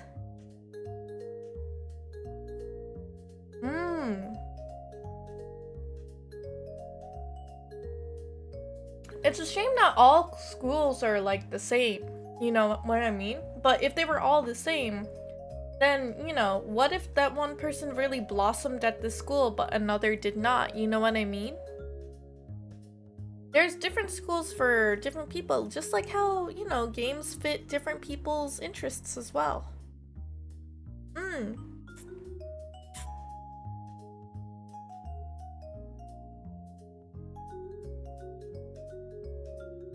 Hi, Beats Creations. It's good to see you. Thank you for chiming in. Yeah, we were just on the topic, just to catch you up if you weren't here for very long. We were just discussing how the school systems probably could be a bit better. For me, I was talking about implementing skill-based matchmaking. I know that sounds so weird. As somebody who is super obsessed with video games and game developer myself, I think that applying skill-based learning will help balance it to the students rather than, you know, not like competing with each other. Like, make sure that these skill-based matchmaking is actually anonymous, right? And it could be a little bit harder to do so, but if you just say that every student has a different homework assignment, they can't copy off of each other. You know what I mean? Obviously, that's a whole lot of effort, but... And you guys, also, very tumultuous type of thing. We still need teachers to help them grow, blossom, but making use of the resources such as AI to create, you know, booklets of helping questions or stuff like that. Basically, like, since I do work in a tech company that is very pro to utilizing these tools to make things more productive and efficient, do not replace the teacher. Definitely no, because they are a vital component, because a lot of teachers have inspired me too. You cannot get inspiration from an AI. I mean, I guess you could be interested, right? But think about if every student had their own tailored curriculum. Like, they're still learning the same thing, but let's say they're a little bit slower in learning history, so they actually get a little bit more of a handheld approach or something a little bit better to identify how they learn. Maybe they're more of a visual learner, like a mind mapper, so they specifically get more questions that help them out that way, you know? Instead of having the same booklet for every individual person. I think actually teachers can definitely focus on their expertise and skills for answering questions, encouraging and teaching students, but like, they don't have to be staying up in the wee late hours and making different tests, you know what I mean? Dozens of different tests for each unique student. Obviously, they'll know. Actually, I feel like it might free them up to get to know their students a lot more with this. Let's see. Only reason why I say this is because, like, you know, I really feel for people who may be like, ooh, what if they learn just really scary fast and they're gonna be way more bored in school because they're not being challenged. People who need a little bit more extra help feels like it's so daunting that they'll never catch up, they'll stop learning and taking school seriously. these individuals are like being left behind and not really thought of. You know, just because you'd be forced to learn at a regular pace, but not everyone is like that. All of our brains are made differently. Thank you so much, Beats. I know, like, my big head is blocking it as of right now. I just went to the bathroom. So let me see if I can actually move myself down just a teeny bit. Just, yeah, this might look a little better. I appreciate it. Somewhat off topic, what are your thoughts on games engagement based on matchmaking instead of SBMM? Okay, Storm, you're gonna think I'm a fake developer. Can you give me the actual term instead of the acronym SBMM? What does that mean? I'll tell you what I feel. I'm not familiar with the term. Is it really skill-based match? Why did you guys not just say skill-based matchmaking? Why do we? I have never heard somebody say SBMM. What? Is that an actual? Okay, I've heard of MMR, but wait, I have never heard SBMM. What the? Okay, maybe I live under a rock. I do live under a rock. Given, guys, I am also not one of the gamers that used to be in competitive matchmaking, mind you, so I might be the totally wrong person to ask for this. Oh my god, fake developer, shake my head. Because typing takes effort. That's the thing though. If somebody is not familiar with the acronym, I feel like you should write it out first and then reference the acronym in parentheses. It's like how you're writing a paper. If you use an acronym for the first time, you never assume that the person will know it. You have to write it out first and then you can use it constantly within the conversation.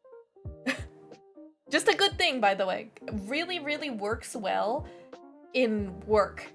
Like, if you're in a call, I'm not afraid to ask my senior directors or managers, like, what this term means I'm not familiar with. I'll search it up. I'll try to do my best with it, but, you know, it's sometimes best to make sure. Let's see. With the idea of algorithms, your curriculum is tailored made based on the aptitude performance. Yeah! That's a really, really great way of explaining it, Desperado. But let me see. So, off topic, what are your thoughts on games engagement based on matchmaking instead of SBMM? Okay, so I need to give it some thought because I don't think I'm gonna answer this correctly given I don't play a lot of games that actually do this a lot. As you know, guys, I used to do a lot of MMO games, a lot of solo games, so I do not actually have as much experience in this portion. Mind you, I have not programmed, I have not even thought about making a game in this type of sense. So, give me a little second thinking about what you're asking.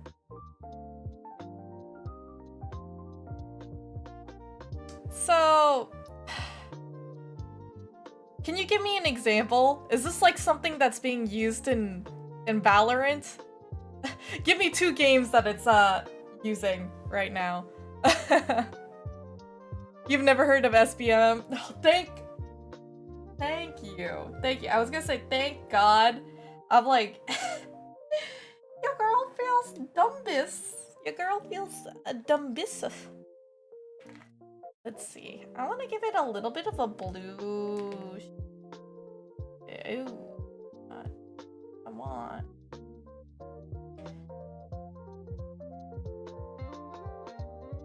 Like this.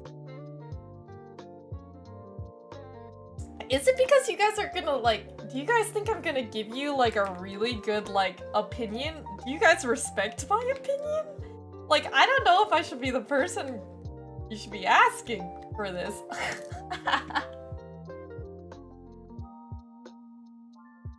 I'll do it like this. Let's see. Marvel Rivals be giving bot matches if you lose. Oh, yeah. Okay, I actually have played Marvel Rivals. SBMM is usually in less competitive games like Call of Duty. I have not played Call of Duty, so this is probably an issue. That's probably also a reason why I haven't used it. Let's see. New COD and Marvel use engagement base. You lose a lot of games, you get put with players that play like bots. You're the only dev I know. We need more Nez and Marvel Rivals. No, why would you? Do you guys actually like when I play Marvel Rivals? Like, wait a minute. I am so... I have only played Marvel Rivals, like, once, right? Okay, I'm gonna need this, like, blurry... Like, it's a light. There you go. And... like... Oh, okay, we're gonna need to remove some of the browning on this. Oh wait, what? Where did the axe? Oh, the axe is all the way down here. Gotta make sure. Okay, this, but I gotta fix it. Let's see. Nez ready to put up a show. More community in general. Maybe she's armed and dangerous.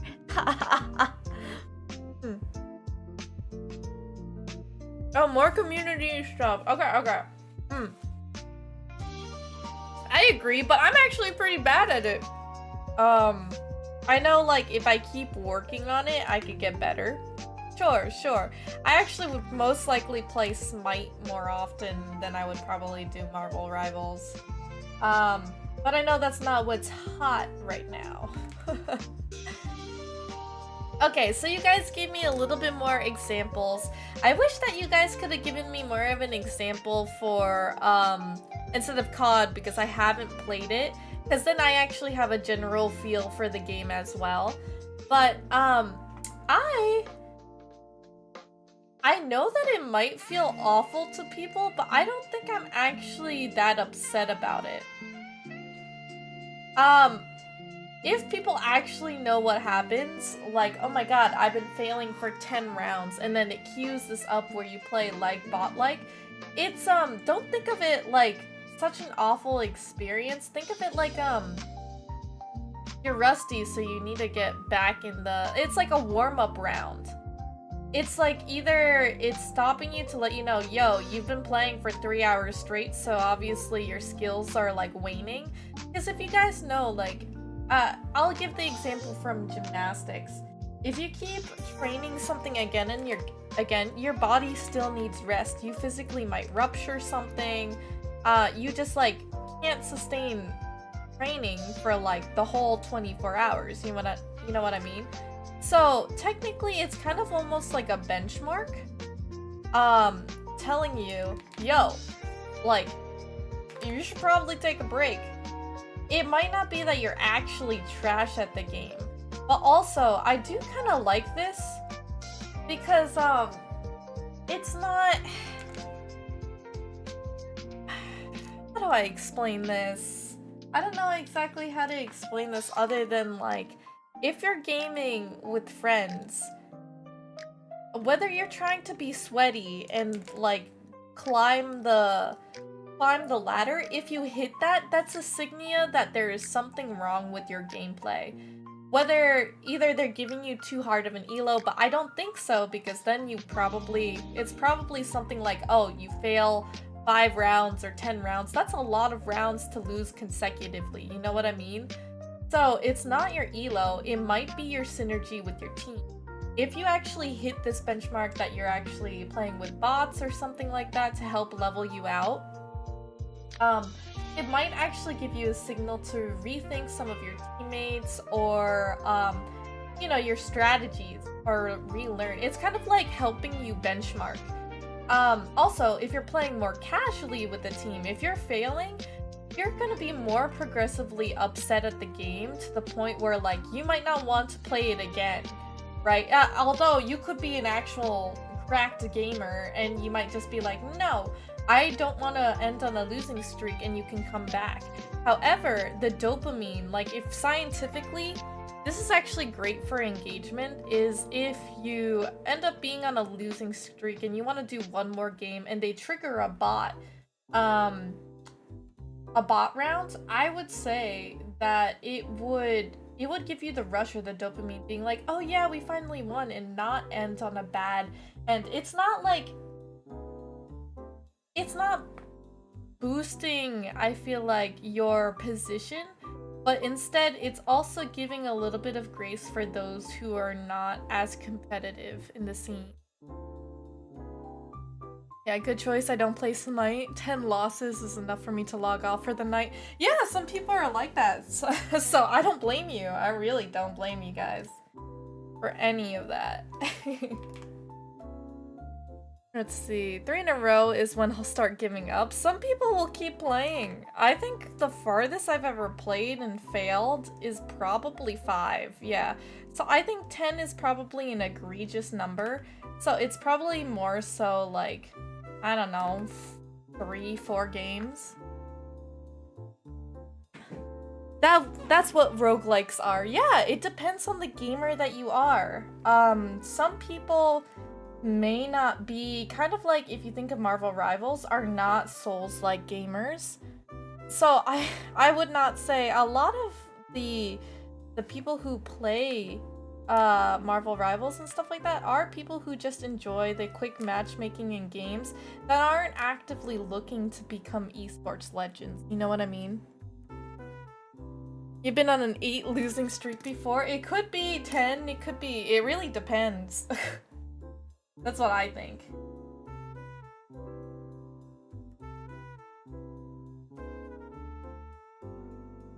Okay, let's go ahead and fix some of these lines because I'm not liking where these are coming from. The engagement-based MM works both ways, not just with losses. And what do you mean by that? I'm actually curious. Like, if you're on a winning streak, does it give you... I would assume not. Like a bot match? I don't think that's how that would work.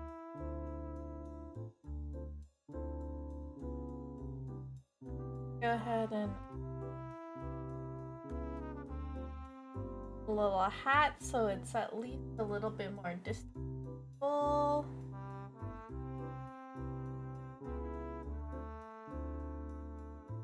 Where's the... aha. Probably remove this from...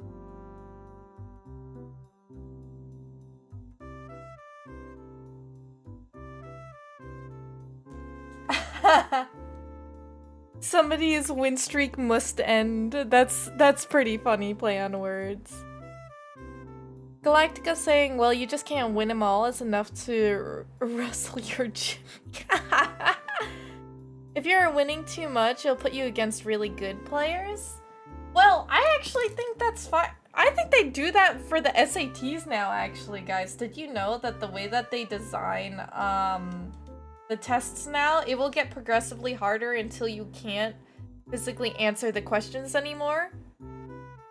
Some people say it's physically impossible to get like a really high score in the SATs anymore. It's crazy.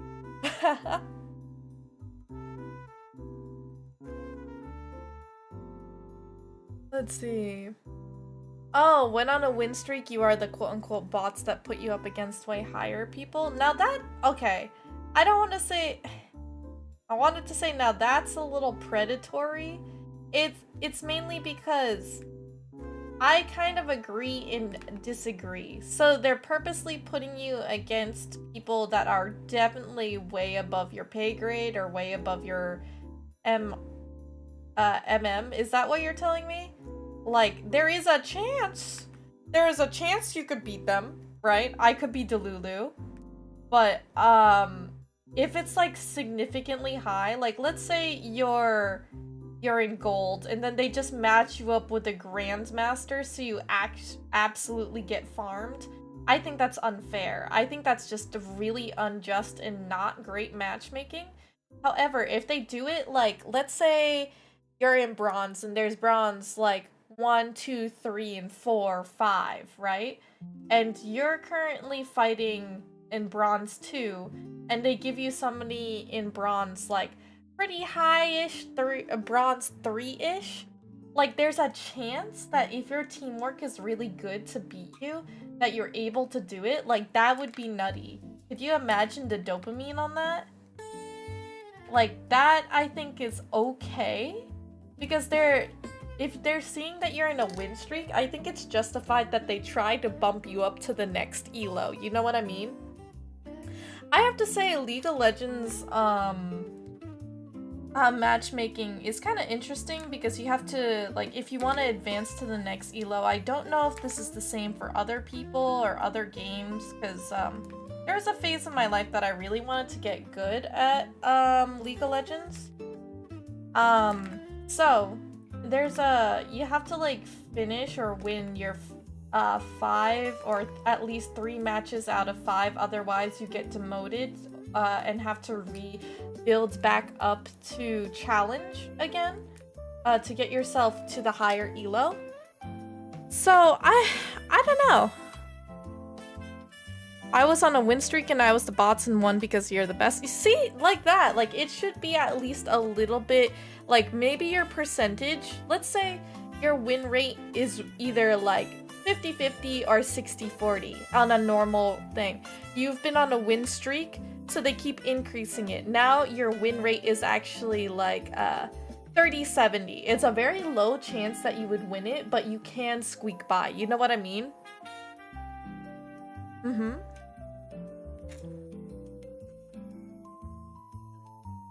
Pretty good, pretty good. We're doing the last touches here, but talking about balancing in games, actually. I think you might actually be interested in this topic, Robes. We're talking about skill-based matchmaking as well as engagement matchmaking. I might have just butchered that from what you asked, Storm. It was you, Storm, right? Let's see. Engagement-based usually isn't the gap like gold GM, but maybe gold to high plat. Okay, well, typically for rankings though, right? They also have sub-rankings, so you can have gold 1, 2, 3, right? And then high plat can also have 1, 2, 3. So how big of the jump is it though, is the question. Like, I think it's good for them to keep doing the jumps. Like, if it's like a subcategory higher, I think that's okay. So if you were like a diamond 3 and you're going to plat, I think that's fine. SBM will put you up against the next ranking up. Bronze to silver engagement based would put you against like multiple like bronze to gold to plat. That's not, I don't think that's fair for at least if you're on a winning streak. I think at that point they're banking on you to fail. Does anybody play League here? I was just about to say, like, because I think you're describing SBM is probably used in League.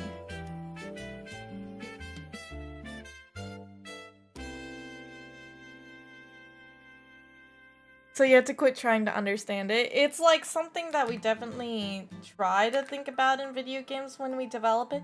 It's a headache. There's a lot of mathses to think about it, all that jazz. Honestly, I've never really thought about making some type of game like that, so it's a little above my pay grade, might I say. I think the goal with engagement-based matchmaking is that you have an even number of wins and losses. I could see that, but I think it's way more punishing on the wins level than it is for the losing level. Yeah, sure, some people might feel like, oh my god, we're playing against bots, I feel like I'm such a terrible, like, player, but no, it's like, I think it's good as a benchmark. I think if they're on a winning streak and that they're just like actually maybe because they leveled up in their skills, they should be rewarded for that.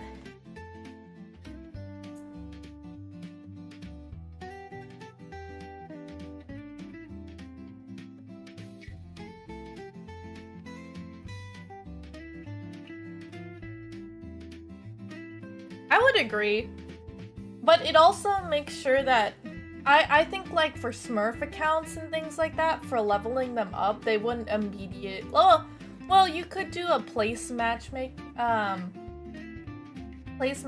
match. So like for me, let's see. I actually think I might remove this unless I change this to be a different color. Let's see. Ooh, that looks actually nice. Go ahead and merge. Oh, do this. A little bit on the warmer side. There you go. All right, let's take a look. Little Namis look pretty good. Sparkles look good here. Let's try the king. The Namis look good. The sparkles. I'll zoom in for you guys. Let's see the Banoi. Little Munchie. Sparkles look good. The gentle voice. Little sparkles. The pirate. Sparkles. Baby Mischief. Sparkles. That's cute. And of course the base. Which, to be honest, I don't think we need to use the base, but it could be an extra if we wanted to. Oh, I think this was from COD. Players dislike engagement based, but player retention was higher. I do agree with this. Engagement, I feel like, is definitely preferable for those who are not in a competitive gameplay scene. So that's majority of players. A lot of people are not actively trying to be like a next esports player. So yeah, they like to see if they have a high elo that they're better than a percentage of players. But 9 times out of 10, a lot of people just want to be playing with their friends. So engagement based does help, I think, with engagement. But SBMM, skill-based matchmaking, does help with the competitiveness. Like, it is like, I feel like with engagement, it takes so much longer to climb the ladder, which also doesn't feel like a respectable, as much of a respectable climb. Or like, I would say like Marvel Rivals is not quote unquote as hard as League of Legends to climb up in the ranks. You know, there's some type of like notoriety or some type of like difficulty or pride in that, I think.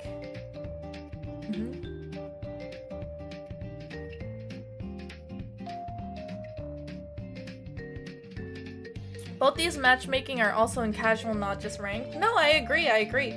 But you could play ranked casually. Like, you want to move up, obviously. But, I would say that if you're playing with a team of your friends that aren't aiming to get to, like, nationals or esports playing, division, chances are you're still, like, playing for fun, you know? You're still playing for fun. That's what I would categorize it as.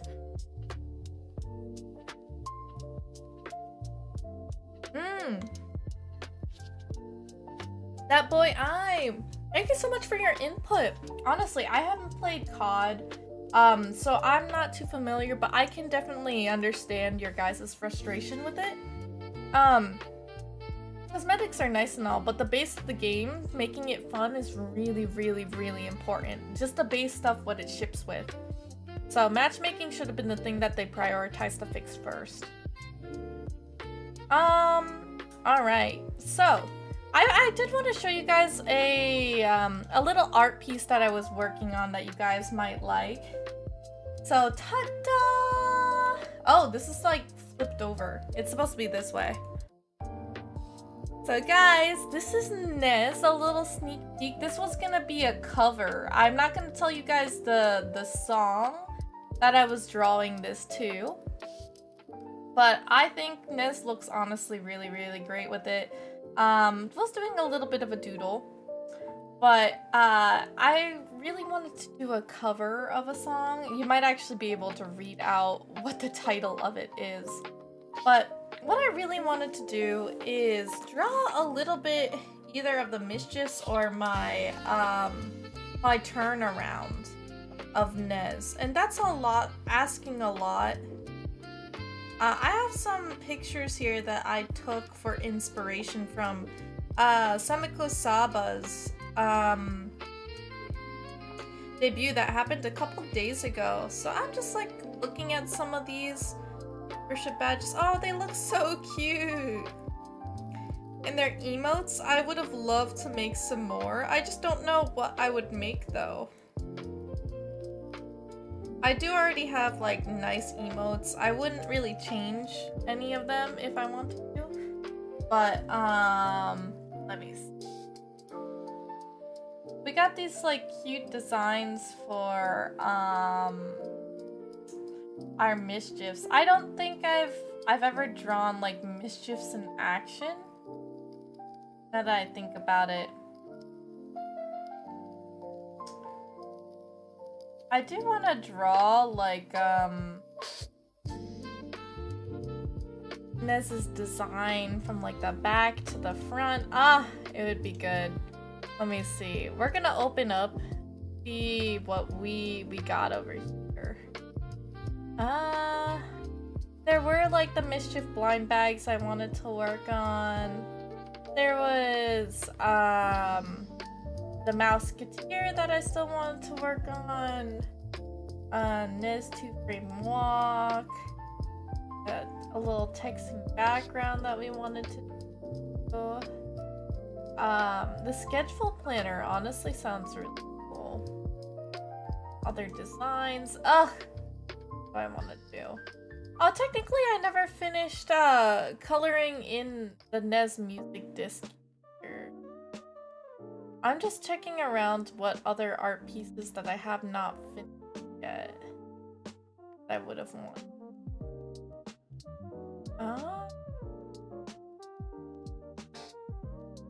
I think this was Nez's short hair that I was sketching. What about this? We got time lapses, Nez designs. I just have not been drawing a lot, have I? Oh, there's this really, really cool design I was working on too. Sheesh! Oh well. You like the post? Thank you. Thank you so much. You need a character sheet for your you mean mine? Oh, this was a design or drawing that I made. I remember of my friend. Okay, guys. This was an art piece or a concept design for my friend who wanted to become a VTuber. The VTuber's name would have been Axel. Right? So, if you see, like, his face, like a little fox boy with powers. He's got a crop top with a little identification, like kind of like a cross, like a starburst. A little bit of fur everywhere, the dual pants, the big little tail that's kind of scorched at the end. Oh, drawing pad recommendations. So, I actually used one of the cheapest drawing pads at all. Actually, I don't think I've ever shown a lot of people a lot of my drawings, like character designing, because I don't do it as often anymore. But the one that I use is a Wacom, mine is a pistachio color tablet. It is the Intuos Wacom tablet. And to be honest, it almost like the front almost popped out, but I've had the older one that actually used to be used by popular Osu players. Another Wacom design that was really small. I prefer having a small area so I don't have to glide my hand so far over across the page. because I can, you know, zoom in and out as intended, right? So I feel like a smaller surface area also saves you space on your desk to put anything else like your keyboard or your mouse if you want to use them as well. But I just use a smaller one. I don't actually have a, I do have an iPad that I used to draw on, and I used to draw pretty fast on that. I just never really had the time to do so. But I don't need to look at the art piece like as if it's on paper. That was just not something I did. Oh, I could show you guys. Let me see. I was designing Chumba's dance outfit. So this is like a design that I designed for Chumba. A design that for her hair to be really long, what her bow would look like with this little mailman hat. I actually designed a lot of outfits for Chumbubs. I love her so much. Let's see. There was... Let's see. Aww. I had a daily diaries. A daily diaries little chibi that I was gonna draw for it. How cute! For daily diaries was just gonna be like my way of, you know how Moist Critical or Charlie just does some of his like 10-minute spiels? I was gonna do something like that. Maybe I should just finish it up. A couple of designs that I have done before. This was a design for Finny back in the day. So I was designing merch for her. So I designed bodies, so she was gonna have her knifey and her gun here. And I was gonna design her guns here as well as her blades here for a Dusk and Dawn design. Or have like these two twin tail designs for her for two options.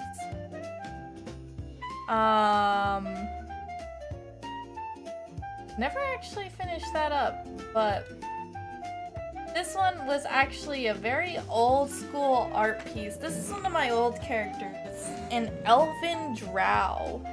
Well, she's not like, she's an elf. She lives for a very long time, but she actually was blinded. She has a whole backstory, but she's supposed to be kind of like a design of a, what are those things in the baby cradles? It's like the little star catcher, dream catcher. Well, she's supposed to look like a dream catcher, but she's, yeah. She looks like a dream catcher with her earrings here. She was supposed to have different symbols of the moon all over her body. She has this kind of cute little nightgown that she sleeps with, as well as this kind of wizardry hat. She is one of my very first characters, an amputee actually. I have 3 of them. But the way she works is she sees through the eyes of gargoyles. But she also has a very strong sense of kind of like telekinesis or like mage hands. If I was to use her for a D&D campaign, she just has dozens of mage hands that do her bidding. Because she doesn't have any hands. She doesn't. Kind of cool. I like it. She sleeps during the day and she's fully awake during the night. Typically, she is one of the like headmasters at this magical school. And basically watches the grounds, so protects it. Let's see. Oh, some people challenged me to design things before. So the one on the left-hand side, this one is a tin can. A tin can. So if you could see, I designed her with a weapon. The weapon that I designed was, these were the top parts of the lids of the can, right? She actually has kind of, she's supposed to be a performer. What I thought about it is like cans, whenever you open them, they like can cut you, right? So I thought of them as these kind of like chakram or some type of like boomerang type dealio weaponry, but it's also kind of like hula hoops. She kind of looks a little bit more androidy.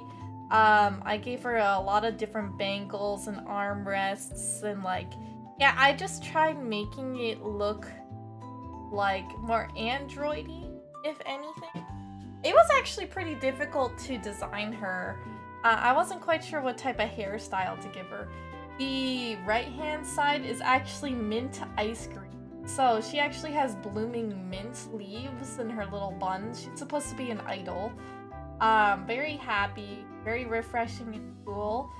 Mint, because I thought it was cool, should be a little bit more covered up, right? She got gloves that like look like blossoming mint leaves.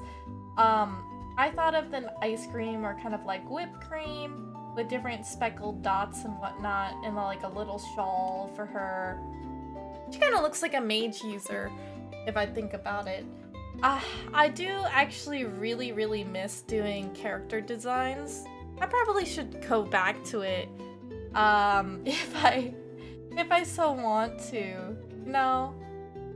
Let me see what else I have. I have a lot of Nez designs here too. Like, this was supposed to be a standee. Like, Nez's actual heel and stuff. This is really cute. I should actually finish this. To be honest, it looks finished already. I probably should just shade it in. There's just so much stuff here. Let me see. That I just haven't physically finished altering. This one was a Nez sketch that I was working on because I wanted to do... maybe I could actually use this. Like her new design that I have going on. I just didn't want to draw her legs. Because gosh, her legs are so difficult to draw. Why did I do it to myself? Character design is my whole thing. There is a lot of fantastic artists that specialize in character design, which is why, unfortunately, and if you guys are ever trying to get into the game design world, it's actually horribly saturated, which is why I don't really do character designs for like a living, I guess, per se. I just do it for fun, right?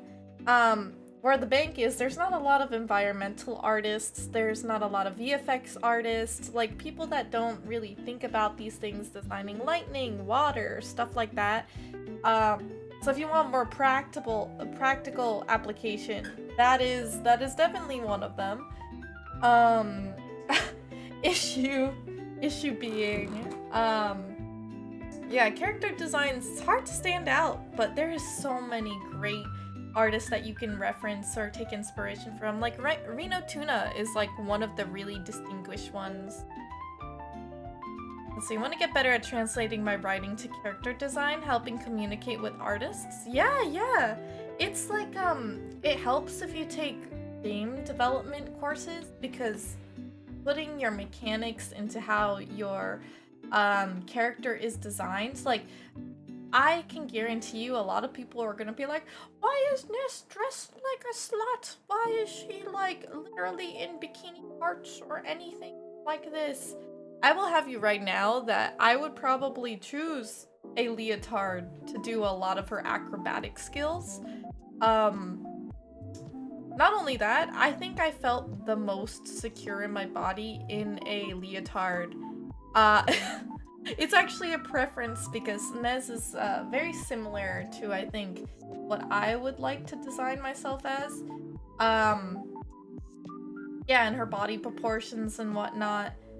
I just think she looks empowered, in my opinion. I do character design simply because I think of characters and want to see them drawn out. No, me too. I wanted to be an animator before I became, you know, software engineer / game developer. Now I could do both. The SketchUp for this is great. I should probably keep it open. Let's see what else I have. Oh, it looks like I already started making... Oh, I started already making the turnover for this. This looks really, really cool. I like this. So it looks like I was already making the designs for Nez's body.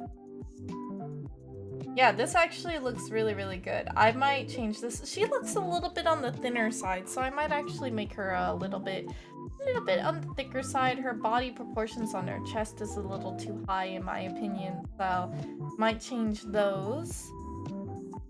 So maybe I'll just keep them all open. Why not? What else do I have here? It's probably some good things. Oh, okay, wait. So this was a little bit, I did little doodles for my friends. This is a shark boy. If I was a guy, I think I would love to make a shark VTuber. I liked his hair. He kind of looks a little bit more like a fuckboy, but I like the design of his tail, his pants, the different buoys. I also really liked the way that his I gave him tribal tattoos, but also how sharks typically have battle scars, right? Actually, this blue here, I'll use the red to define this. So, so actually, it's pretty cool in how I designed this. I did give him like racing stripes on his hair, but his gills are here as well, right? And they actually, when he breathes water, you can see the luminescent blue. And here is where his gills are as well, where the you know, I forgot what it's called, the muscle for the guy is, but also I did little bite marks for his different fightings. But I also know, like, you know, to symbolize kind of like shark bait or like different lines or twine in the pollution of the world, I thought would be kind of interesting, where I gave him like necklaces of things that like hooks and whatnot, kind of like trophies but not really. Like this is like a line that he was able to snap, but it gave him a scar. His tribal tattoos here, actually when he's in water it comes out like and it kind of gives him like a smoke screen. I liked this idea of it just because I felt like the blue could really highlight. You wish I thought of this idea, now you're stealing? Arrow, you know, if you want to use it, sure. I would say feel free to. Technically, you don't even need to credit me. I mean, I guess I could sell this as an adopt, but I had the different buoys, right? Different buoys here, to show that he's weighted down. I gave him little baggy pants too. He does have swim shorts underneath this, by the way. Like, it's supposed to be swim shorts. So when he actually darts, this is like to weigh him down. I also liked the different incorporation of the orange to give it a little bit more. Look, I might actually change his eyes to be orange because that might give him a little bit color. Or maybe have orange here as a focal point for his face. I made those because I wanted it to look like Jaws on his face. As like symbolism or tribal stuff. I wanted to give him a tag here too. Yeah. Oh, this was just some of my old designs. I did like these little derpy sharks. Derpy sharks. But this is like what happens when I actually have a fun time designing characters, you know? Like it's I think I used to have quite a bit of characters that are actually traditionally drawn. I don't really have a lot of art here. Oh, this was an old, really cloudy looking design of Nez in kind of like a battle pose. I really wanted it to illustrate what type of designs or stances she might have if she was supposed to be fighting. I never actually got to finish this. It looks kind of okay. I did have a... Oh, I had like a little Nezu wallpaper too. I thought was pretty... Yeah, I might bring this back. Might bring it back so I could put it on my phone. I think it's really cute. Maybe make it a GIF. Oh, I so want to make it a GIF, guys. Going back to 2022. Let's see. This is when I graduated college, so we'll need to see how much other art pieces I've had here. We had, oh, this is what I wanted to do. This was a wallpaper. This was a Nez wallpaper that I just never finished, guys. I mean, she looks really good. I might finish it. The legs look so good. It's just, I can't draw backgrounds. I physically can't draw backgrounds. I think it's cute though. Maybe I'll do this as one of my, screens. You would use this as a wallpaper? Oh, guys, don't tell me that. Don't tell me that. I might need to actually make it to the same scale as a wallpaper, though.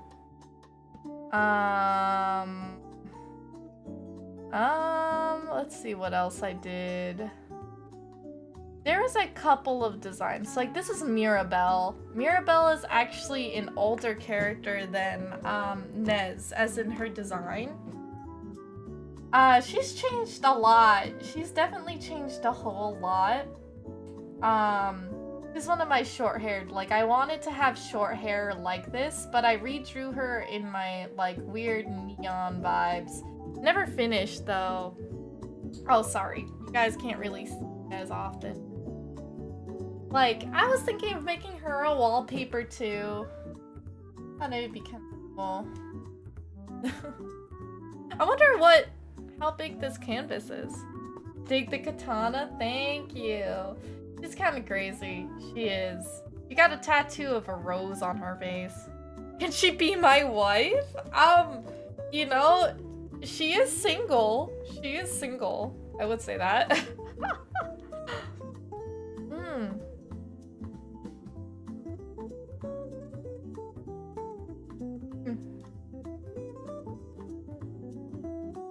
What else do I have here? I used to have so many other art pieces. It's probably in my archives.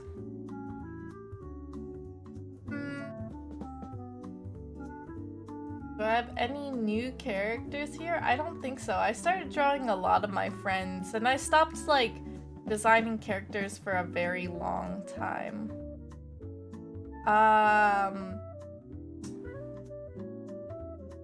Oh, I guess...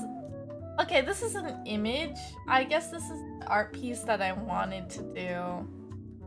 These were two... This is an old Mirabelle. She kind of had more of a bob going on, but the same type of design for her body. That's her counterpart. She's also in the military. I could not draw guns for the life of me. This was Nez in the earlier time. Like what my design looked like, and then this was normal me. It was supposed to be a wallpaper of two different designs. Oh, my art vault goes really, like, if you're talking about traditional art, I had so much, so much. Like, this was an old character of mine. Oh, we had my psychotic character. I feel like I should redraw her again, though. She looks pretty interesting.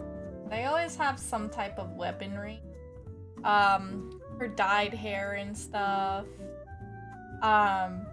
She's pretty cool. She's pretty cool.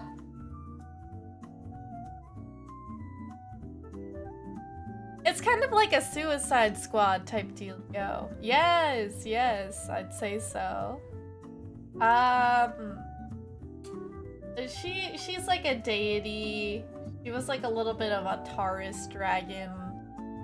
Let's see. What else we got going on? Hey Luke, how you doing? Showcasing a lot of my old art pieces. My witch Sona. Oh, these two was pretty interesting. Like a little battle between the two of them, the different types of colors. Oh, you guys can't see that. There you go. It was a succubus versus, she's kind of like a punk rock pirate. Her two-toned pants looked really, really cool about it. Go ahead and open. Oh man, I loved this design. She was a D&D character I had. The way I drew her, I thought was completely different from my art style. I really, really liked the way I did her art, her hair. Very beautiful.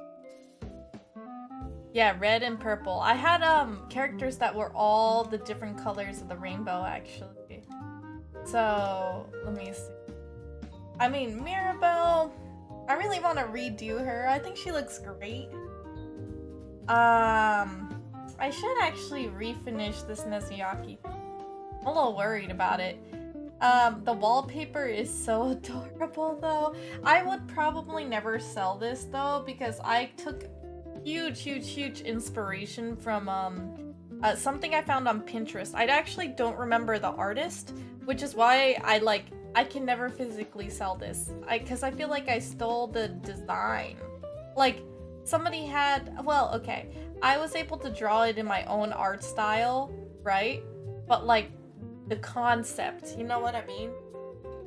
Where the speech bubble is supposed to be is where the time and the date, the day. So I feel pretty strongly about different designs that I do. I really was proud of this kind of shark design. I just wonder if like people would really like when I design you know, VTuber characters. Maybe I will. Maybe I will. Can we stop showing the characters that look like they would hurt me? Oh, I'm sorry. Let's see. So, this is the arm. So this is the hair. So this is back hair here. I used, this was when I actually started learning how to utilize the outline function for the hair. So like I can already have pretty decent hair strands here. So if I actually color it in real quick, I think I'd probably want to get a little bit more texture. Ah! I know we're almost up on time, guys, but I'm kind of glad I got to show you guys a little bit into my journey as a character artist. I never really get to show many of my art or like many of my character arts, mainly because I don't feel like I could show them until they have like an actual background. I do actually write pretty complex stories for them and how they're supposed to work, like what their different mechanics are, so I don't know if it's just a game developer type thing or if it's I don't know. Let's see. Let me go ahead and add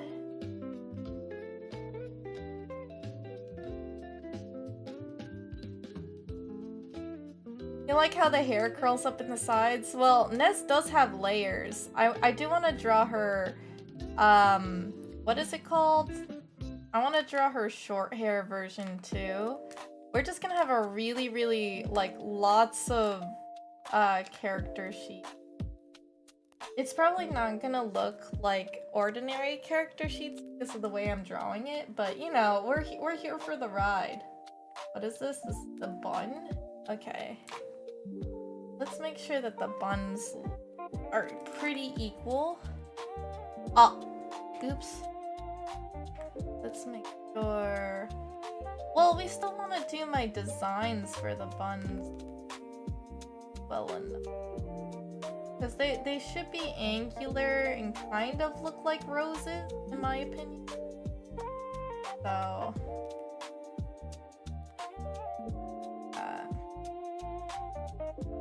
and make sure that wherever we have calyx that we're because I want it to at least look semi-professional enough.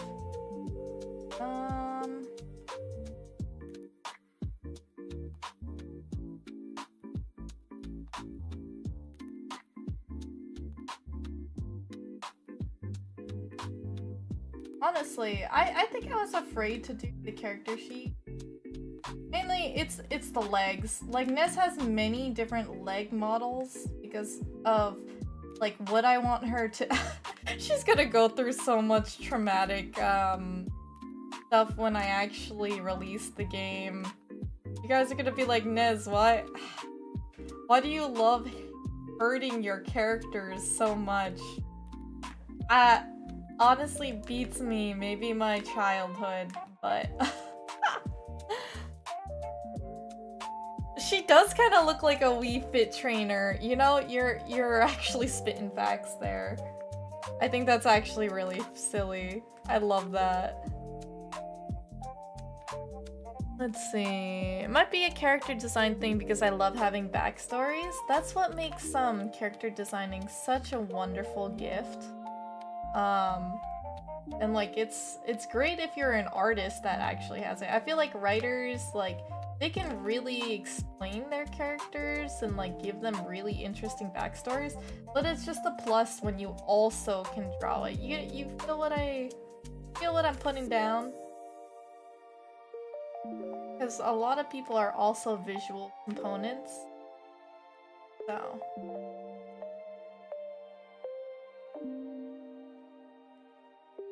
I'm digging through Rise Steam games and was instantly like, oh, that's totally your art style. It's very distinct. Which ones? What are you looking through? Oh, you mean the reviews? Like, if I've ever drawn something for him? I have a lot of different art styles, unfortunately. Like, I feel like my art has definitely evolved over time, which is great.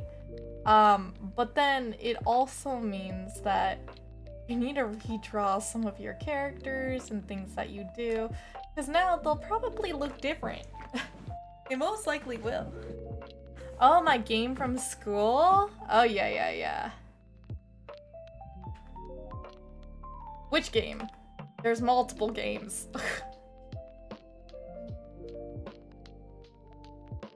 There we go. So we got the buns looking a little bit better. We got the scalp here. Ooh. Let's fix the scalp. Just tidying up some of the line work because I know it's like a little bumpy, a little messy. I would like for this to look a little bit better for us, for those who have... No, we have the buns. They need to be pulled somewhere, you know? Because it's like a half up, half down, so... Whispering Abyss, most likely. It's most likely with this.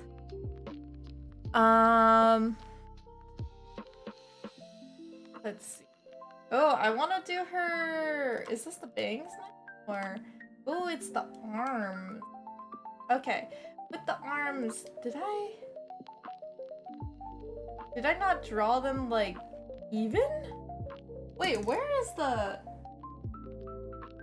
Did I not have, like, an... Wow, okay, I must have been some other type of artist to draw this like a maniac.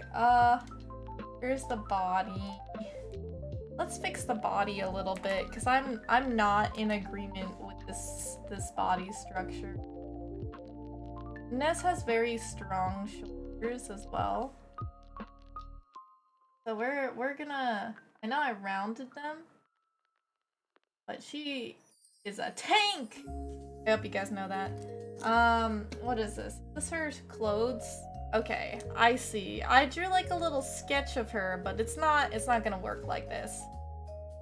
Her boobs are not in the right spot, so I'm fixing that right now. Supposed to be somewhere over here.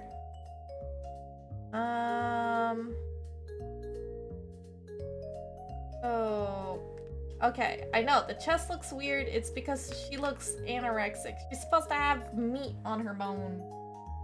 So from here, we're gonna take this color. We're gonna shave this. It's most likely supposed to be more like here. You see what I mean? Everything's looking weird.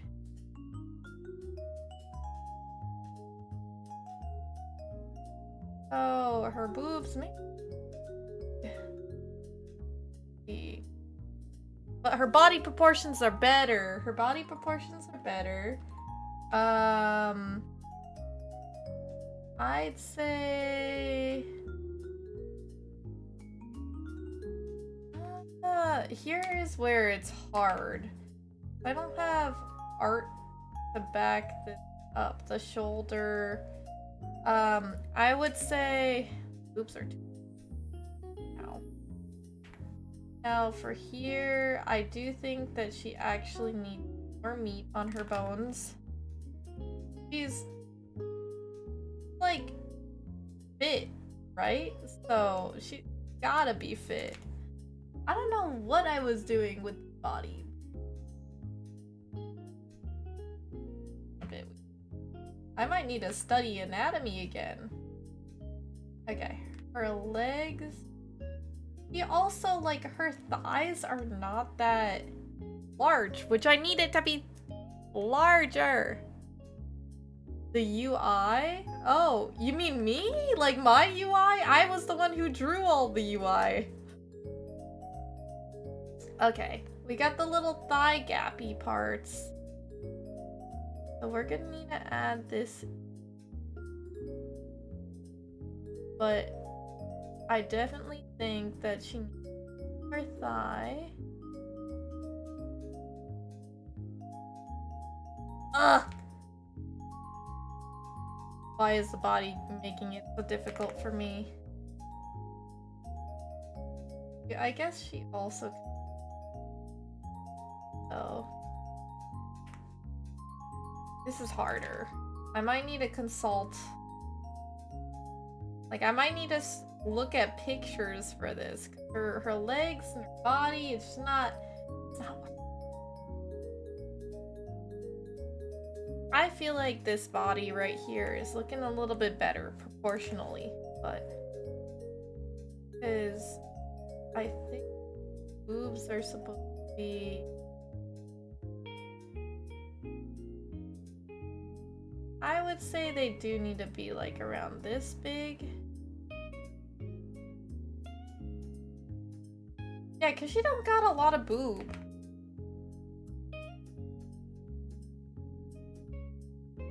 This gotta be, like, a little bit more pressed. So... because if she was to be in a leotard, right? Her body at least a little bit covered on the underside here. And then it's supposed to be like as if it got cut in a jagged slice.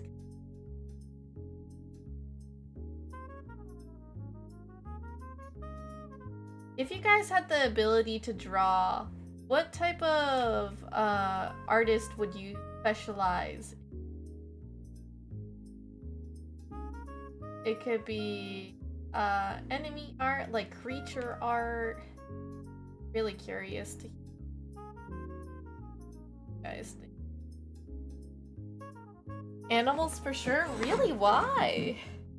That's actually an unpopular one, I would say. Luke, are you telling me something? Are you an anthro? Nothing wrong with anthros. Kinda curious. High fantasy, most likely anime inspired stuff? That would be so sick. Okay, so I think that because you could actually get bank if you draw anthropomorphics. And that's like no hate. I'm actually genuinely being serious though.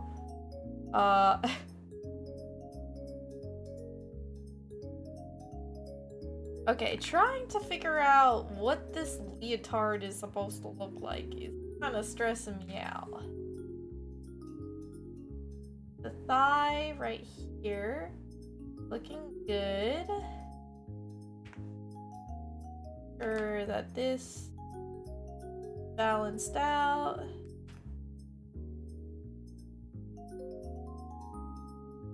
looks more like Nez's body design. Her legs need to be chunkier. Go ahead and add it.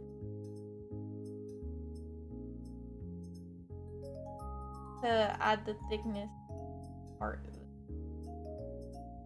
Also the size, the calves, be proportionate. I like having Nez have long-legged modelness. Go. Okay, now I see why I didn't do it. They're not exactly even, so I couldn't use a ruler. But she is looking much better now for her design.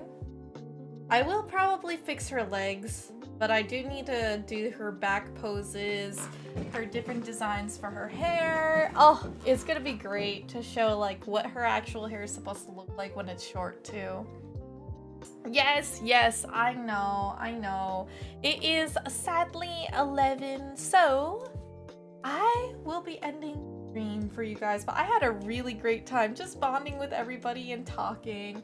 Thank you guys so much for coming by to my little stream. We got a lot of progress done. It's safe to say now that the sub badges are finished. I have a little bit of groundwork to do, like designing the mascots and stuff like that. I mean, given I've been designing the mascots for a long while, the Mischiefs, but they need turnarounds, different like slice of life pictures of it. I think I might enjoy drawing that, and I think you guys will absolutely love it. So without further ado, with all the love and hugs in the world, XOXO, Nezu loves you. Please, my dear Mischiefs, stay cheeky, and I hope to see you guys in the next stream, which will be this Wednesday, which will be the final stream of this week, this Wednesday at 8 p.m. Eastern Time. We're going to be doing yet another stream for art, because I really want to hunker down. I might do a little bit of rigging, I might keep doing the art and illustration. Like, we really want to nail it home so we can actually say that we have a date for my debut. I don't want it to be next year's birthday, okay? I want it to be this year. I do really want it to be. So I gotta get the pedal to the metal, you know? So, thank you so much, boy. I really appreciate you coming out. I'm glad that you do. My regular streaming hours is Monday, Wednesday, and Friday at 8 p.m. Eastern Time, but we will be trying to do a little bit more of collaborations in the incoming weeks, especially now that Chumbubs is coming back. I'm thinking and kind of regaining my energy to actually others, but I'll save those announcements for when the time comes. The next time you guys can see me is in 2 days' time. So let's go ahead, copy that raid message, because we want to select a little lovely individual who will be the victim of all of our love and praise. Oh, it looks like Wet is playing Peak. Oh my god, that's so sick. Yes. Okay. Did we already wow. Raid Wet. Did we raid Wet? My bad. Wet raid. Let's see who else we want to raid. Oh, Bunmi is up right now. Oh my god, wait, she's drawing something crazy right now. Who else is drawing? Oh, those are so cute. I'm trying to look for other artistes that might be working on things right now. We got a lot of 3D modelers going on. They're doing some art prep. Let's see. What is that? Okay, wait, hold on. I need to take a better look. I don't know if I should bring you to this guy, but his art looks so good.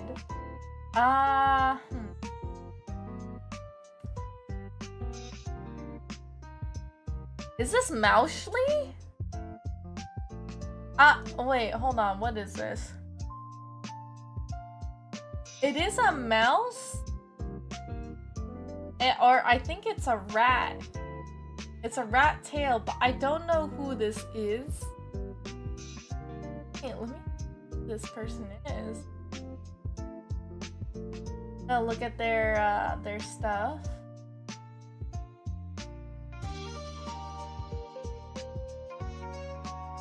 Not entirely sure if I want to raid them. Let's take another look at the pile of individuals. There's probably so many really talented artists here. Oh my gosh. Okay. Let's try... My throat is like dying right now. Oh, retrying old art, 3-year uncapped donathon. Wait, oh, it's because she's been for 3 years. That's cute.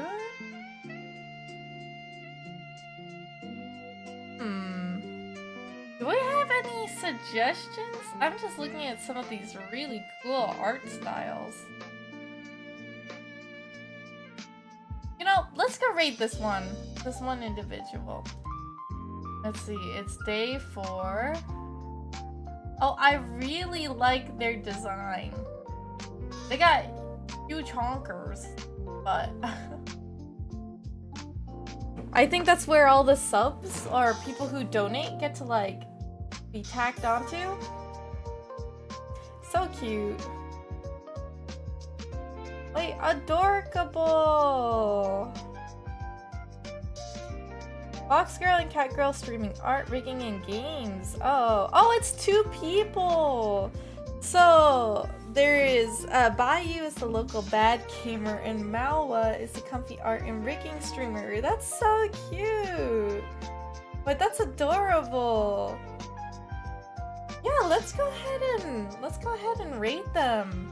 All right, start the raid, copy that raid message, and I will be seeing you guys on the other side.